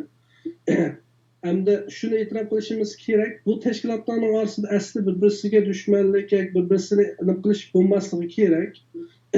Chunki bizda Abay deganga o'xshash siyosiy qaratqinlig'i aniq bo'lgan, biz mustaqillikdan boshqani xohlamaymiz deydigan tashkilot va sadolarning bo'lishi muhim. Chunki Uyg'urlarning eng cho'ng orzusi va eng cho'ng g'oyasi bir Uyg'ur davlat qurish, mayli uning nomi Sharq Turkiston bo'lsin, mayli uning nomi Uyg'uriya bo'lsin, Uyg'uriston bo'lsin, bir Uyg'urlar asos millat bo'lgan bir territoriyada Abay deganga o'xshash bir byurokratik bir sistemini qurib, shu byurokratik sistemni milliy manfaatimiz uchun xizmat qildirish bizning orzusi, buni e'tirof qilamiz. Buni yaqinda yana e'tirof qilib keldik. Ham shuning uchun o'xshamaydigan yo'llarni ma'nogan, o'xshamaydigan tur proyektlarni planlab, shuni ijro qiladigan nurg'un tashkilotlarga ehtiyojimiz bor. Masalan, Dünya Uyghur Qurultayı hozirgacha xalqaro cho'ng sahnlarda Uyg'urlarga vakillik qilib kelayotgan vakillik tashkiloti bo'lyapti. Ben Dünya Uyghur Qurultayıning a'zosi emas, bu hech qanday tashkilotning a'zosi emas. Bu yerga ko'rsangizda Uyg'ur Aid hech qanday bir tashkilot bilan bevosita munosabat yo'q. Faqat masalan, men buni Campaign for Uyg'urga yaqin ekan qo'shimlik sabab hissiyat jihatga yaqinlik. Ham Campaign for Uyghur ro'shanchimiz, hammamiz bilamiz, Dünya Uyghur Qurultayı'ningki a'zosi va asos qurg'uvchilarining birisi, asos a'zolarining birisi. Shunday bo'lgandan keyin bu munosabatdan bularmi Dünya Uyghur Qurultayı bilan yani bir tarmoqlik munosabati boyoqligini qo'yib, shunga o'xshash yaqin munosabatda andan keyin Uyg'ur ulamolar tashkiloti bor. Bu Ma'rif jamiyati bilan Dünya Uyghur Qurultayıning orlig'idagi bir tashkilot. Andan keyin Uyg'ur akademiyasi bor. Bu jiqaroq Dünya Uyghur Qurultayı tarafga mayillik. Andan keyin Mayak harakati deganga o'xshash. Ya'ni yangi qurilgan tashkilotlar herkesin konu bir teşkilatların hemsini ağdırıp etip, konu teşkilatlarının konuğu çıkıp iş kılmam demeden oylayım ben. Çünkü bu reallıkımız uygun emez. Mesela terakki etken devletleri karşısak, 300 yıl avval sep koygan öylerde hazırgacha oltırayverdi. 100 yıl, 200 yıl burun kurulgan partiyeler hazırgacha davamlaştırıp, özünün siyasi programlarını, siyasi ideologiyelerini ıslah kılıp, davamlaştırıp keteverdi. Bu yerde yeniler bilen konuların aslındaki münasebet meselesini hal kılış, bu Uygurlar bilemez, başka bütün dünyadaki ijtimoiy toplumlarning orasidagi mavjud masala shunday bo'lgandan keyin yangilar bilan ko'nlarning birlashishi uchun yangilar oldi bilan o'zininki muvaffaqiyat yo'lida tur planlarni ijro qilish orqali o'zininki o'rnini tiklashi va o'zining shunga o'xshash tur planlarni ijro qilib burungi asli shunga o'xshash tur planlarni ijro qilayotgan tashkilotlar bilan hamkorlik o'rnatalaydiganligini isbotlashi bu bularniki diplomatik yoki maqsadsiz bir tashkiliy munosabat o'rnatishniki eng chong hal qilg'ish masalasi deb o'ylayman. Shunday bo'lgan ekan mening bundan bir yaxshi buni cho'qim ma'lum tashkilot masalan ma'rif jamiyati cho'qim qabul qilish kerak deydigan siz oldi bilan shu ideyangizni asosan shunday bir projekt o'qitib ijro qiling. Qilgandan keyin shu ijro qilganingizga asosan u chog'da siz shu tashkilotlar bilan hamkorlashib bir ishlarni o'tirg'a davomlashtirib turganga o'zingizniki sharoitlaringizni hozir ishkanligi sizlar degan masalalarni haqiqatdan uyg'un ishkanligini isbotlay olasiz va davomli faoliyat qila olasiz. Masalan, bu ilm fan sohasida shunga o'xshash, boshqa qanday sohada shunga o'xshash. Masalan, bir odam ko'pla masalan Kopernikni misol olaylik. U teleskopni kashf qilib bo'lgandan keyin ko'z tutishga boshlaydi. Ko'z tutgandan keyin bu asli dunyo yer sharining markazi emas.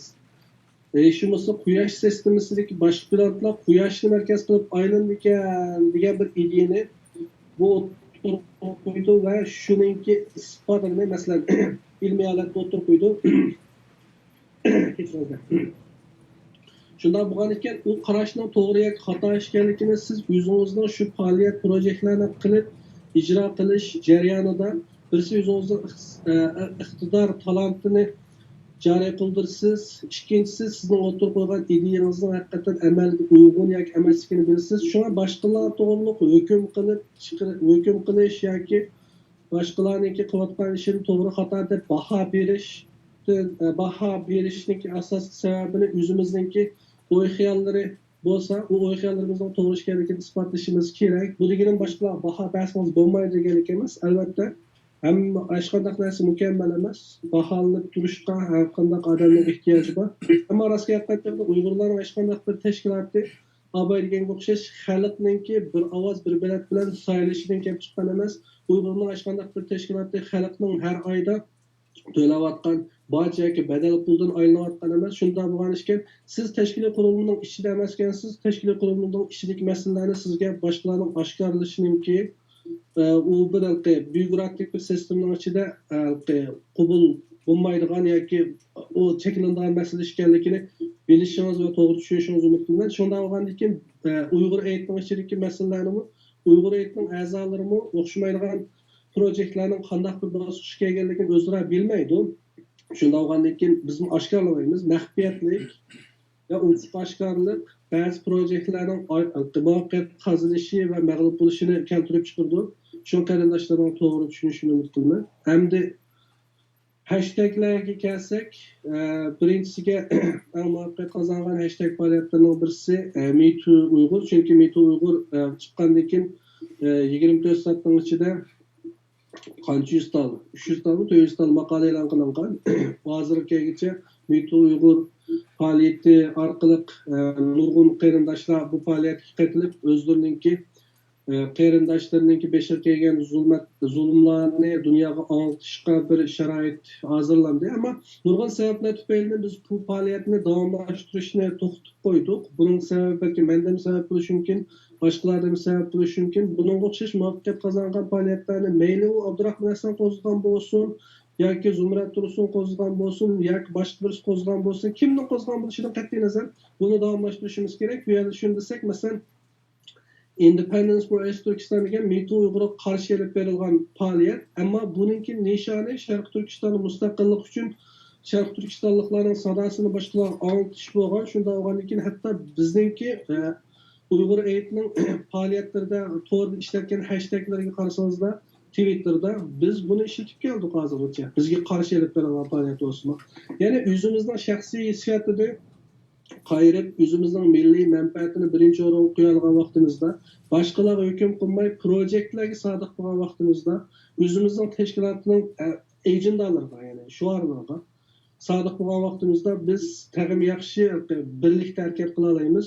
Uning uchun Sev Uyg'ur mening bilishimcha Silver Wolf deyilgan bir taxallusdagi bir qarinishimiz 2015-2014 yil Twitterda boshlab ishlatishga boshlagan, keyin bu jazo lagerlari o'tiribga chiqqandan keyin bu hashtag keng ko'lamda ishlatishga boshladi. Buni tamom ishlatgan, hozirgacha ishlatamiz.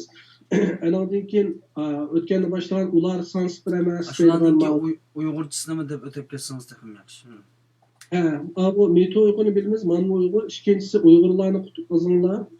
Üçüncüsü ular sansir emas.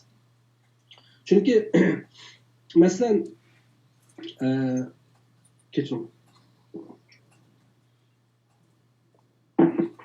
ben ta ki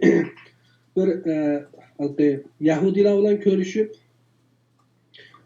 Yahudilarning qirg'inligiga uchirgan oilalarniki qanchalik bir ta'sirga uchirganligini shularning gap so'zlaridan his qilgancha Natsist Germaniyasining 6 milliondan oshiq Yevropalik Yahudiyni qirib o'tganligini 6 million deb 6 million kan debla his qilgan. Ammo 6 millionning har birisining bir oilaniki a'zosi ekanligi, 6 millionning har birininki bir odamni söygen, bir odam tarafidan suyulgan, bir odamga oti bo'lgan, bir odamga ona bo'lgan yoki bir odamga bola bo'lgan, bir odamga qarindosh bo'lgan bir ekanligini ashlarni ko'rgan chog'da his qildim. Shuning bilan bu shunga o'xshash bir faoliyatni o'ttirib qo'yib, biz davatqinimiz ba'zilarimiz 1 million deymiz, ba'zilarimiz 3 million deymiz, ba'zilarimiz undan jiq deymiz. Mayli 1 million deyli, mayli 2 million deyli, mayli 3 million deyli. Bu sonlik qandoq deyishimizdan qat'iy nazar o'sha har bir sonninki bir oilaning a'zosi ekanligi. O'sha sonning ichida sizning otingizning, akangizning, ochingizning, ukangizning bosh ekanligini dunyoga bildirish, bularning odatdagi insonlar ekanligi, bularning faqat sansir emasligini maqsad qilgan holda bu faoliyatni o'tib qo'ygan edik. Bu faoliyatni boshlagan vaqtimizdami ayni vaqtda Meto Uyg'urni boshlashdan burun medialar bilan deyishganga o'xshash nurg'un medialar bilan aloqalashgan to'limatsiz qarindoshlarning passiv ovoz qo'shishi va darhol bunga qarshi chiqishlar sababdan bu faoliyatimiz muvaffaqiyat qozonmay qoldi. Shundan bo'lgandan keyin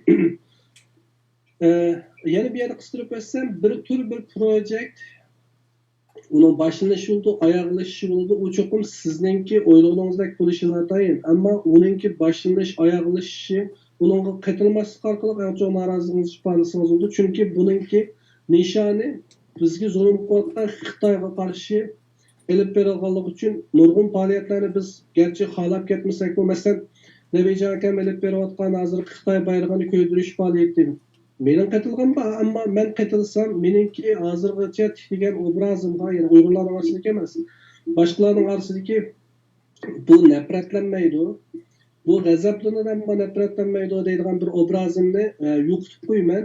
Buning bilan mening kelgusida boshqa yerlarga berib so'zga vaqtidagi so'zlarimning vazni bo'lmaydi. Shuning bilan hozirga o'xshamaydigan universitetlarga, o'xshamaydigan joylarga, hatto ba'zi davlatlarning elchixonalariga borib, ba'zi davlatlarning yangi kelgan xodimlarga dars o'tadigan o'xshash, bunga o'xshash fursatlar, bunga o'xshash ishlar butunlay aytiladi. Shunday bo'lgandan keyin garchi unga o'xshash faoliyatlarga qatilgan bo'lsa, men qatilanmayman. Ammo u faoliyatdagi boshqa qarindoshlarning qatilishi mencha o'zi bizga unchalik ziyon etganmaydi deb o'ylayman. Chunki bir davlatniki o'zi qilayotgan zulmiga qarshi uningga o'xshash bir kuchli qarshilik shaklida bayrog'ini ko'ydirish, deganga o'xshash ishlarni qilish odatdagi odamlarning uningga o'xshash inkaslari bu shunday normal ish. Chunki hammamizningki diplomat bo'lishimizning, hammamizning Uyg'urga vakil bo'lishimizning yoki maqsadi hammamizningki bir vazirlik gap so'zlarni qilgan odam bo'lishimizning hojati yo'q. Chunki biz bu odatdagi inson. Shunday bo'lgandan keyin o'zimizning pozitsiyani, o'zimizning o'rnini joyini tutib ketgan asosda nima ishlarni qilsak bo'ladi, nima ishlarni qilmasak bo'ladi, buni o'zimiz qaror qila olamiz deb o'ylayman.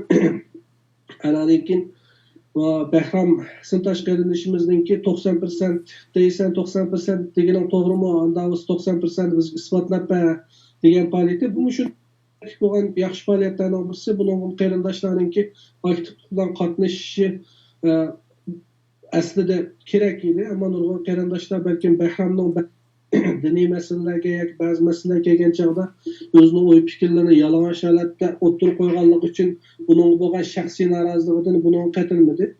Ayni vaqtda men garchi ba'zi odamlar tarafidan Facebookda qora tizimga kirgizitilgan bo'lgani bilan shular uyushtirgan namoyishga shular uchun uyushtirgan namoyishga yetakchilik qilib Finlandiyada boshqa davlatlarda shularning namoyishlar qatnashgan. Masalan, Saloh Xudayr ayni vaqtda meni qora tizimga qilayotgan yoki men uni qora tizimga qilayotganim bilan Helsinkida shuning nomida uyushtirgan faoliyatga men yetakchilik qilgan.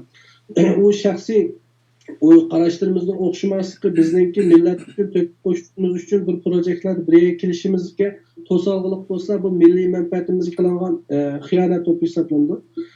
Shuna mayli kim o'tirib qo'ygan faoliyat bo'lsin, buning aktiv bilan qatnashishimiz bizning milliy manfaatimiz bo'lib, anonki no rights no game deb bu Peter bilan birodarlarimizningki birlikda o'tirib qo'ygan faoliyati, bu faoliyatni Xitoyninki Beijingda yana bir qatam qishliq olimpikni o'tkazishiga qarshi olib berilgan faoliyat shu bir uchini bersan qarindoshlarga, agar 2022-yili Xitoy Beijing qishliq olimpikni o'tkazsa, Beijing shahri dunyodagi birdan-bir qishliq va yozliq olimpikni o'tkazgan shahar bo'lib qoladi. Bu dunyo tarixiga yozilgan bo'ldi. Albatta, natsist Germaniyasi ayni vaqtda Hitler tarafidan olimpik musobaqasini o'tkazgan va Hitlerning ayni vaqtda o'rlashtirgan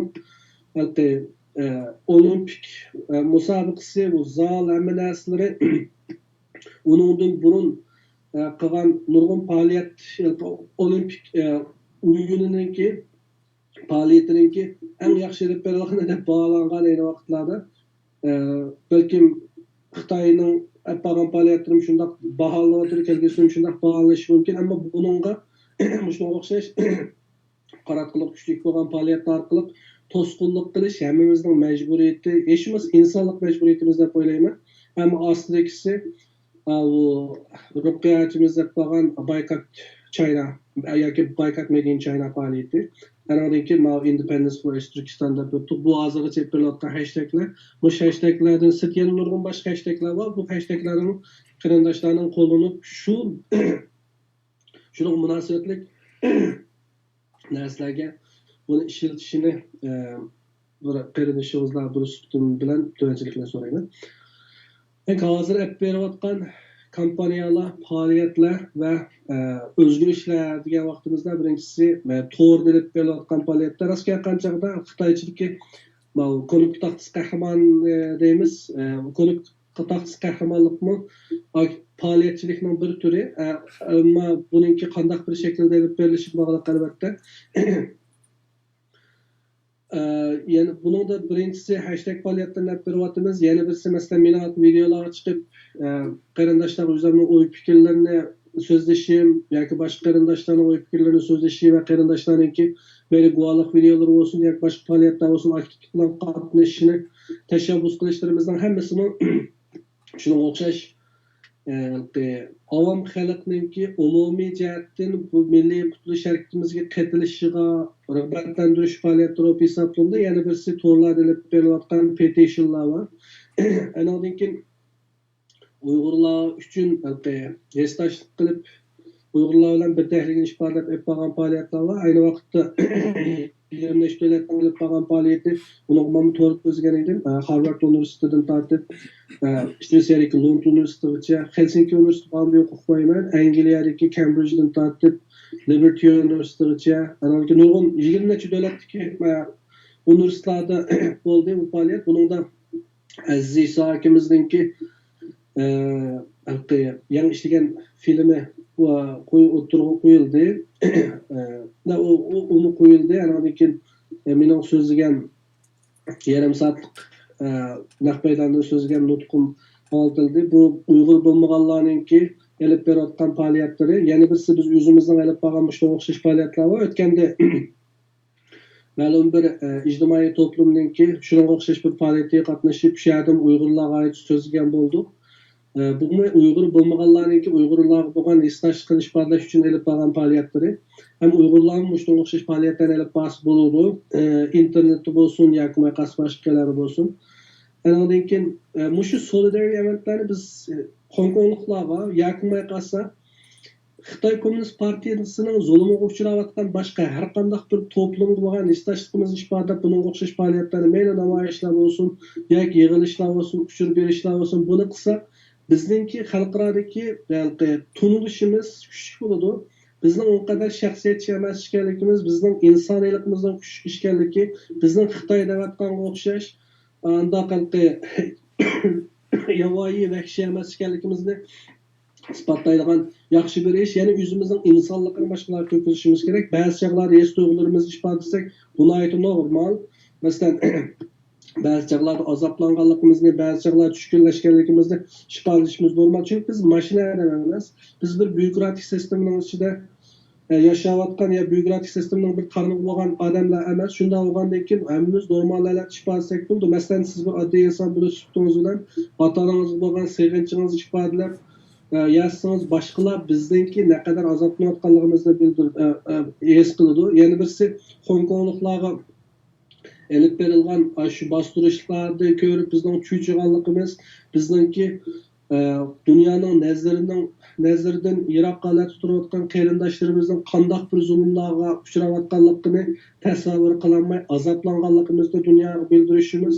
Bunu bir yaxshi masalan Jammu Kashmirda bo'layotgan ishlar albatta Hindiston bizga ittifoqdosh, ya'ni tabiiy bir ittifoqdosh bir kuch. Bu Hindistondagi nurg'un odamlar bilan, Hindistonning ba'zi xodimlari bilan men ko'rishib topgan shaxsan, ammo ayni vaqtda mayli Vion televiziyasining bo'lsin yoki Hindistonning radiosi bo'lsin yoki maqasi Hindistondagi gazetlarning bo'lsin ziyoratini qabul qilgan vaqtimda men musulmon bo'lganligimdan emas, balki bir inson bo'lganligimdan Hindistondagi Jammu Kashmirdagi qilayotgan ishlarningki u yerdagi to'g'rilarni cheklaganligi, o'xshash faoliyatlarning meni bak tushganligi, umidsizlantirganligi va bunday qilishlarni qilayotganligini xato ekanligini eskartib u gaplarni o'tirib qo'ygan bo'ldik. Buning bilan hech qaysi birisi Uyg'urlar bu Jammu Kashmirliklarga istoshlik bildirdi deb bizni ziyorat qilishdan to'xtab qolgani yo'q. Aksincha bularga taqimishlish bo'ldi ekan deganga o'xshash bo'ladi deb o'ylayman. Ham shunga o'xshash bo'lib kelyotdi. Masalan, Amerika bilan Meksikaning chegarasidagi lagerlarni qurib, u yerda nurg'unlagan terisining rangi bizga o'xshab qolgan Latin Amerikaliklarni yig'ib o'tirib o'zlarining davlatiga qaytarib qolganligi, yoki o'tganda bir Amerikaga panohlik tilab qolgan yoki kichikdan boshlab Amerikada cho'g'ilgan Iroqlik birisini qaytarib o'tib, Iroqda diabet kasali bo'lgan bu odamning o'lganligiga oid narsalarni Twitter'ga chiqarib qildim. Boshqa qarindoshlarni shunga o'xshash masalalar kelgan vaqtda o'zininki insoniyligini qo'rqmay o'tirib qo'yish bo'laveradi deb o'ylayman. Biz o'zimizning masalasiga markazlashamiz, ammo ayni vaqtda bizningki haqqoniyat tuyg'umizning bor ekanligini dunyoga bildirgan vaqtimiz biz taqimchi qo'llashga erishib ekanmiz. Bu mening tajribam. Kechiring. Hamda hozirgacha so'zlamoqchi bo'lgan mazmunim asosan mishari tugidi. Buning uchun bu o'xshamaydigan turlar, aktivizmniki o'xshamaydigan shakllari degan o'xshashlar inchikilab kirib bakchiq masalalarning ichiga kirib qolamiz. Men hozirgacha o'rganyapman. Men bu sohada o'qigan odam emas. Yana birisi siyosatchi o'qib chiqmaydi, militant o'qib chiqmaydi, aktivist o'qib chiqmaydi. Bir maktabda bir odam aktivist tarbiyalab chiqqan bo'lmaydi, ammo shu odamningki isyonkorligi, shu to'plumning isyonkorligi o'xshamaydigan jamiyat hodislarini bo'lgan qarshiligi, o'zgarish bo'lgan ehtiyotli desire, bunday emasmi? Intilishining kuchligi uni aktivist qilib chiqadi. Ham sizningki oilangizga bo'lgan muhabbatingiz, oilangizni qo'g'dash uchun faoliyatlarni olib berishingiz, sizning oilangizni qo'g'dash uchun qo'g'daydigan bir qo'g'dug'uchi, bir aktivist bo'lishingizga sabab bo'la oladi. Bu hech qanday bir davlatning qonuniga xilof emas, hatto Xitoy davlatining qonuniga xilof emas. Shunday bo'lgandan keyin qo'rqishingizning hech bir ahamiyati yo'q. Xitoylarmi sizning Xitoylarda shu ota-onasiga sadoqatman bo'lish deydigan bir qimmat qarashi bor. Siz agar ota-onangizga sadoqatman bo'lmasangiz, Xitoylar tarafidan masxaraga uchraysiz. Xitoylar tarafidan bir yaramas dushmanlik holatiga tushib qolasiz. Eng az bo'lgan chog'da ata-anаңызga egi chiqib, ata-anаңızga, urug' tuqqanlaringizga, o'zingizning bevosita urug' tuqqanlarga egi chiqadigan vaqtingizda shularninki yashash sharoitini yaxshilay olasiz. Hem inşallah şunun o'xshash faoliyatlarning hammasining birligida bizning birligimiz ham yaxshi shakllanadi. Biz burundan tortib qilayotgan markaziy bir organninki, markaziy bir sistemaning shakllanishiga to'yib qo'sha olamiz deb o'ylayman. Rahmat. Allah razı olsun. Rahmat. Ya, bek yaxshi naytretlik bo'ldi. Shaxsan men jiq foyda oldim.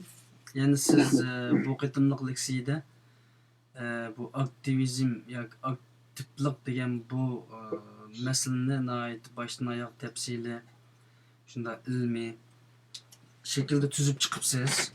İnşallah men siz ders so'zlayotgan nimani o'yladim degan vaqtida Qur'oni Karimdagi vattaqulloha mastata'tum oyatini o'yladim.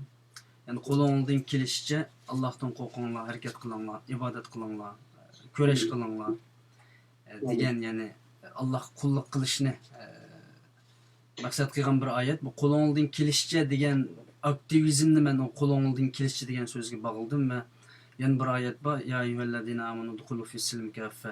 İslamga kirsanglar butunlay holatda kiringlar. Shariatning ba'zi takliflarini qilib, ba'zi takliflarini qilmasdan emas degan oyatiga asosan bütün faaliyetlerini ortak bir şekilde qilish oyatininki ilmiy şekilde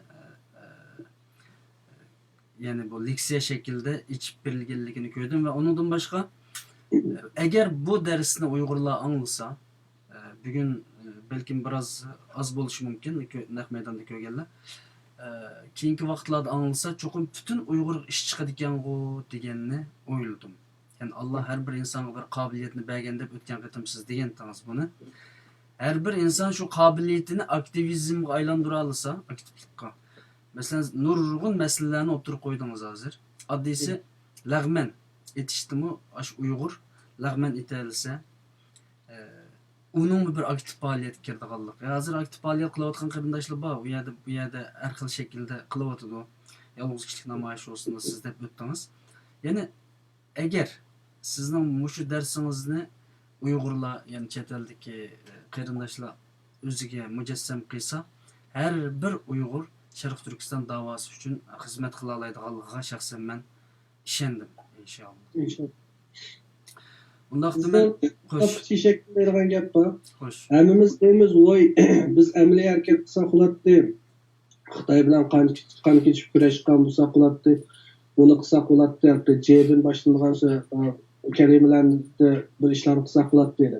Uni men to'g'ri ishlatmayman, chunki sizning programmangizni ko'radigan Uyg'urdan boshqa nurg'un millatlarning boshqa gap so'zni xatolashib qolsam, meni yaxshi bilmaydiganligini yaxshi bilaman.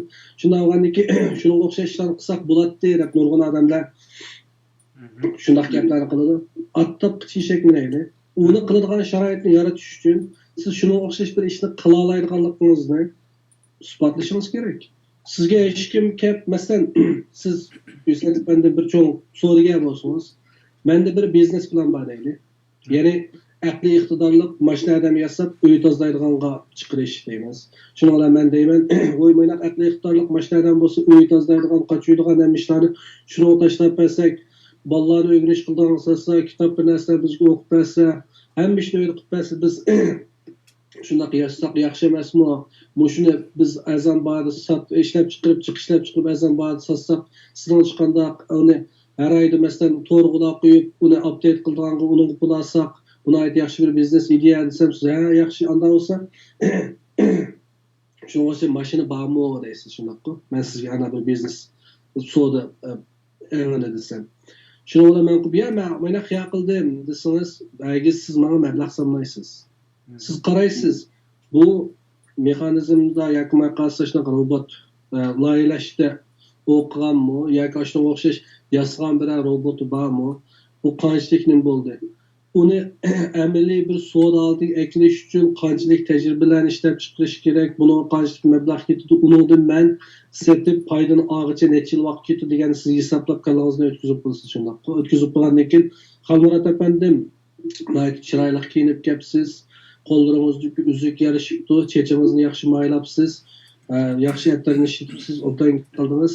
anda olsa berip siz robot yüzünüz yasap buraya kelgen çağır qaytı kelen yakılmay qalsa keyin ham birga qilishayli 15 yıldan keyin deyishimiz mumkin. Shunga o'xshash bizning hozirgi masalamiz.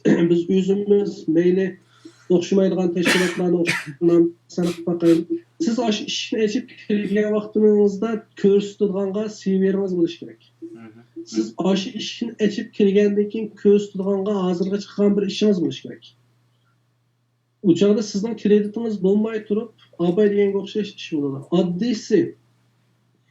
Oddiysi bir cho'ng shirkatninki bir direktoriga kirib, odatdagi bir biznes plandan, ya'ni iqtisodiy planini o'ttirib qo'yib, uning amallashishi uchun sizning ashunga oid bir ish qilgan bo'lishingiz talab qilinadigan tursa, bir davlat qurish uchun, ya'ni bir davlatdanki yordamiga erishmoqchi bo'lsangiz, shunga oid dasmoyingiz bo'lishi kerak. Chunki har qanday bir davlat Uyg'urning davlat qurishiga yordam qilaman deydi ekan, bu Xitoy bilan nayt cho'ng bir diplomatlik talash tortishning ichiga kirgan bo'ladi. Bu 3-Dünya urushining boshlanganligidan derak bo'ldi o davlatlarga nisbatan. Albatta, abayga o'xshash ochiq oshkor qilmaydi, nurg'un ishlarni yoshirin qilish mumkin. Shunda bo'lgandan keyin dasmoy yarataylik. O'zimizningki bir ish qila oladiganligimiz, bir byurokratik sistemni shakllantira oladiganligimiz uchun bir CV, yaxshi bir kreditni yaratishimiz eng muhim. Shunlashqa bu davlatlarning bizga yordam qilish uchun ishlaydi. Az falsafani az tahlil qilaylik. Amli ish qilaylik. Amatga mandaq qilmadi, samatga mandaq qilmadi. O, nijotga mandaqaraq ishlagan bo'lsa, o erkenga mandaqaraq bir narsa qilgan bo'lsa yaxshi bo'ladi deb o'zimiz sapoda o'tirib olib, yoki maqas atgan ish qilib, kechdi kelib, o'zimiz bolalarimiz bilan xotirjam o'ylab o'tib, bolasini necha ko'migan 1,5 yildan yoki 20-30 davlatga berib, aylanib, xalqning chiroyiga qarab, yelinib, mush millatning manfaati uchun ish qilayotgan odamning oqidan gap qilsak, Alloh uning gunohini sizga qanday ko'kildigini bilmayman. Allah razı olsun, rahmet sizlarga. Vaqtimizin bir yerga bordi. Inshaalloh bugungi dars shaxsan men uchun nihoyat foydali bo'ldi. Balkim boshqa qarindoshlar uchun jiq foydali bo'ladi deb o'ylayman. Ya'ni butun Uyg'ur men kim, nima ish qila olayman, menda qanday bir aktivchilik bor. Allah menga bergan qobiliyat bilan bu Sharq Turkistonimiz uchun, davoyimiz uchun nima ish qila olayman deganni mush darsga qarab turib, balkim o'ziga bir ortiqchilik bilan inshaalloh bu aktivistlik qilmoq deb o'ylayman. Bu bir ibadet hem de bu Sharq Turkiston'daki o 30 milyon belki ondan artık Müslümanı kurtulduruş için hareket kılış ibadetinin en çoğu hem de ben onun Arapça ismini demesem o qarindoshlar düşünüdü. Yani Uyghur için hizmet kılış ibadet mi o deb oylab kaldı Allah Kur'an-ı Kerim'de nihayet uçuk ayetli var bu doğrusunda. Uyghur o Müslüman için, insanlık için, adalet için erkandak bir hizmetini kıyga edemgi Allah Teala ecir bedağallıkka %100 persellik ayetli var. Yani bunun da hiçbir şüphe kılması oldu. Hatta kafir mi insanlık için bir hareket kıysa Allah onun ecrini verirdi. Bir fasık mı bir üstüne soğurup koysa o cennetke kiriktidir. Mesela hadislerde bunun hükmü inak.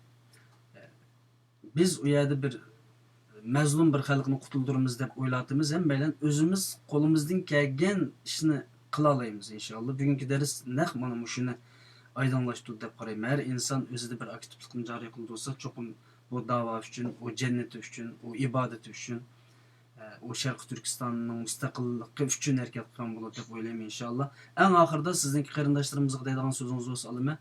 Undan keyin bugungi darsni, ya'ni bugungi bu suhbat mishada yolishamiz.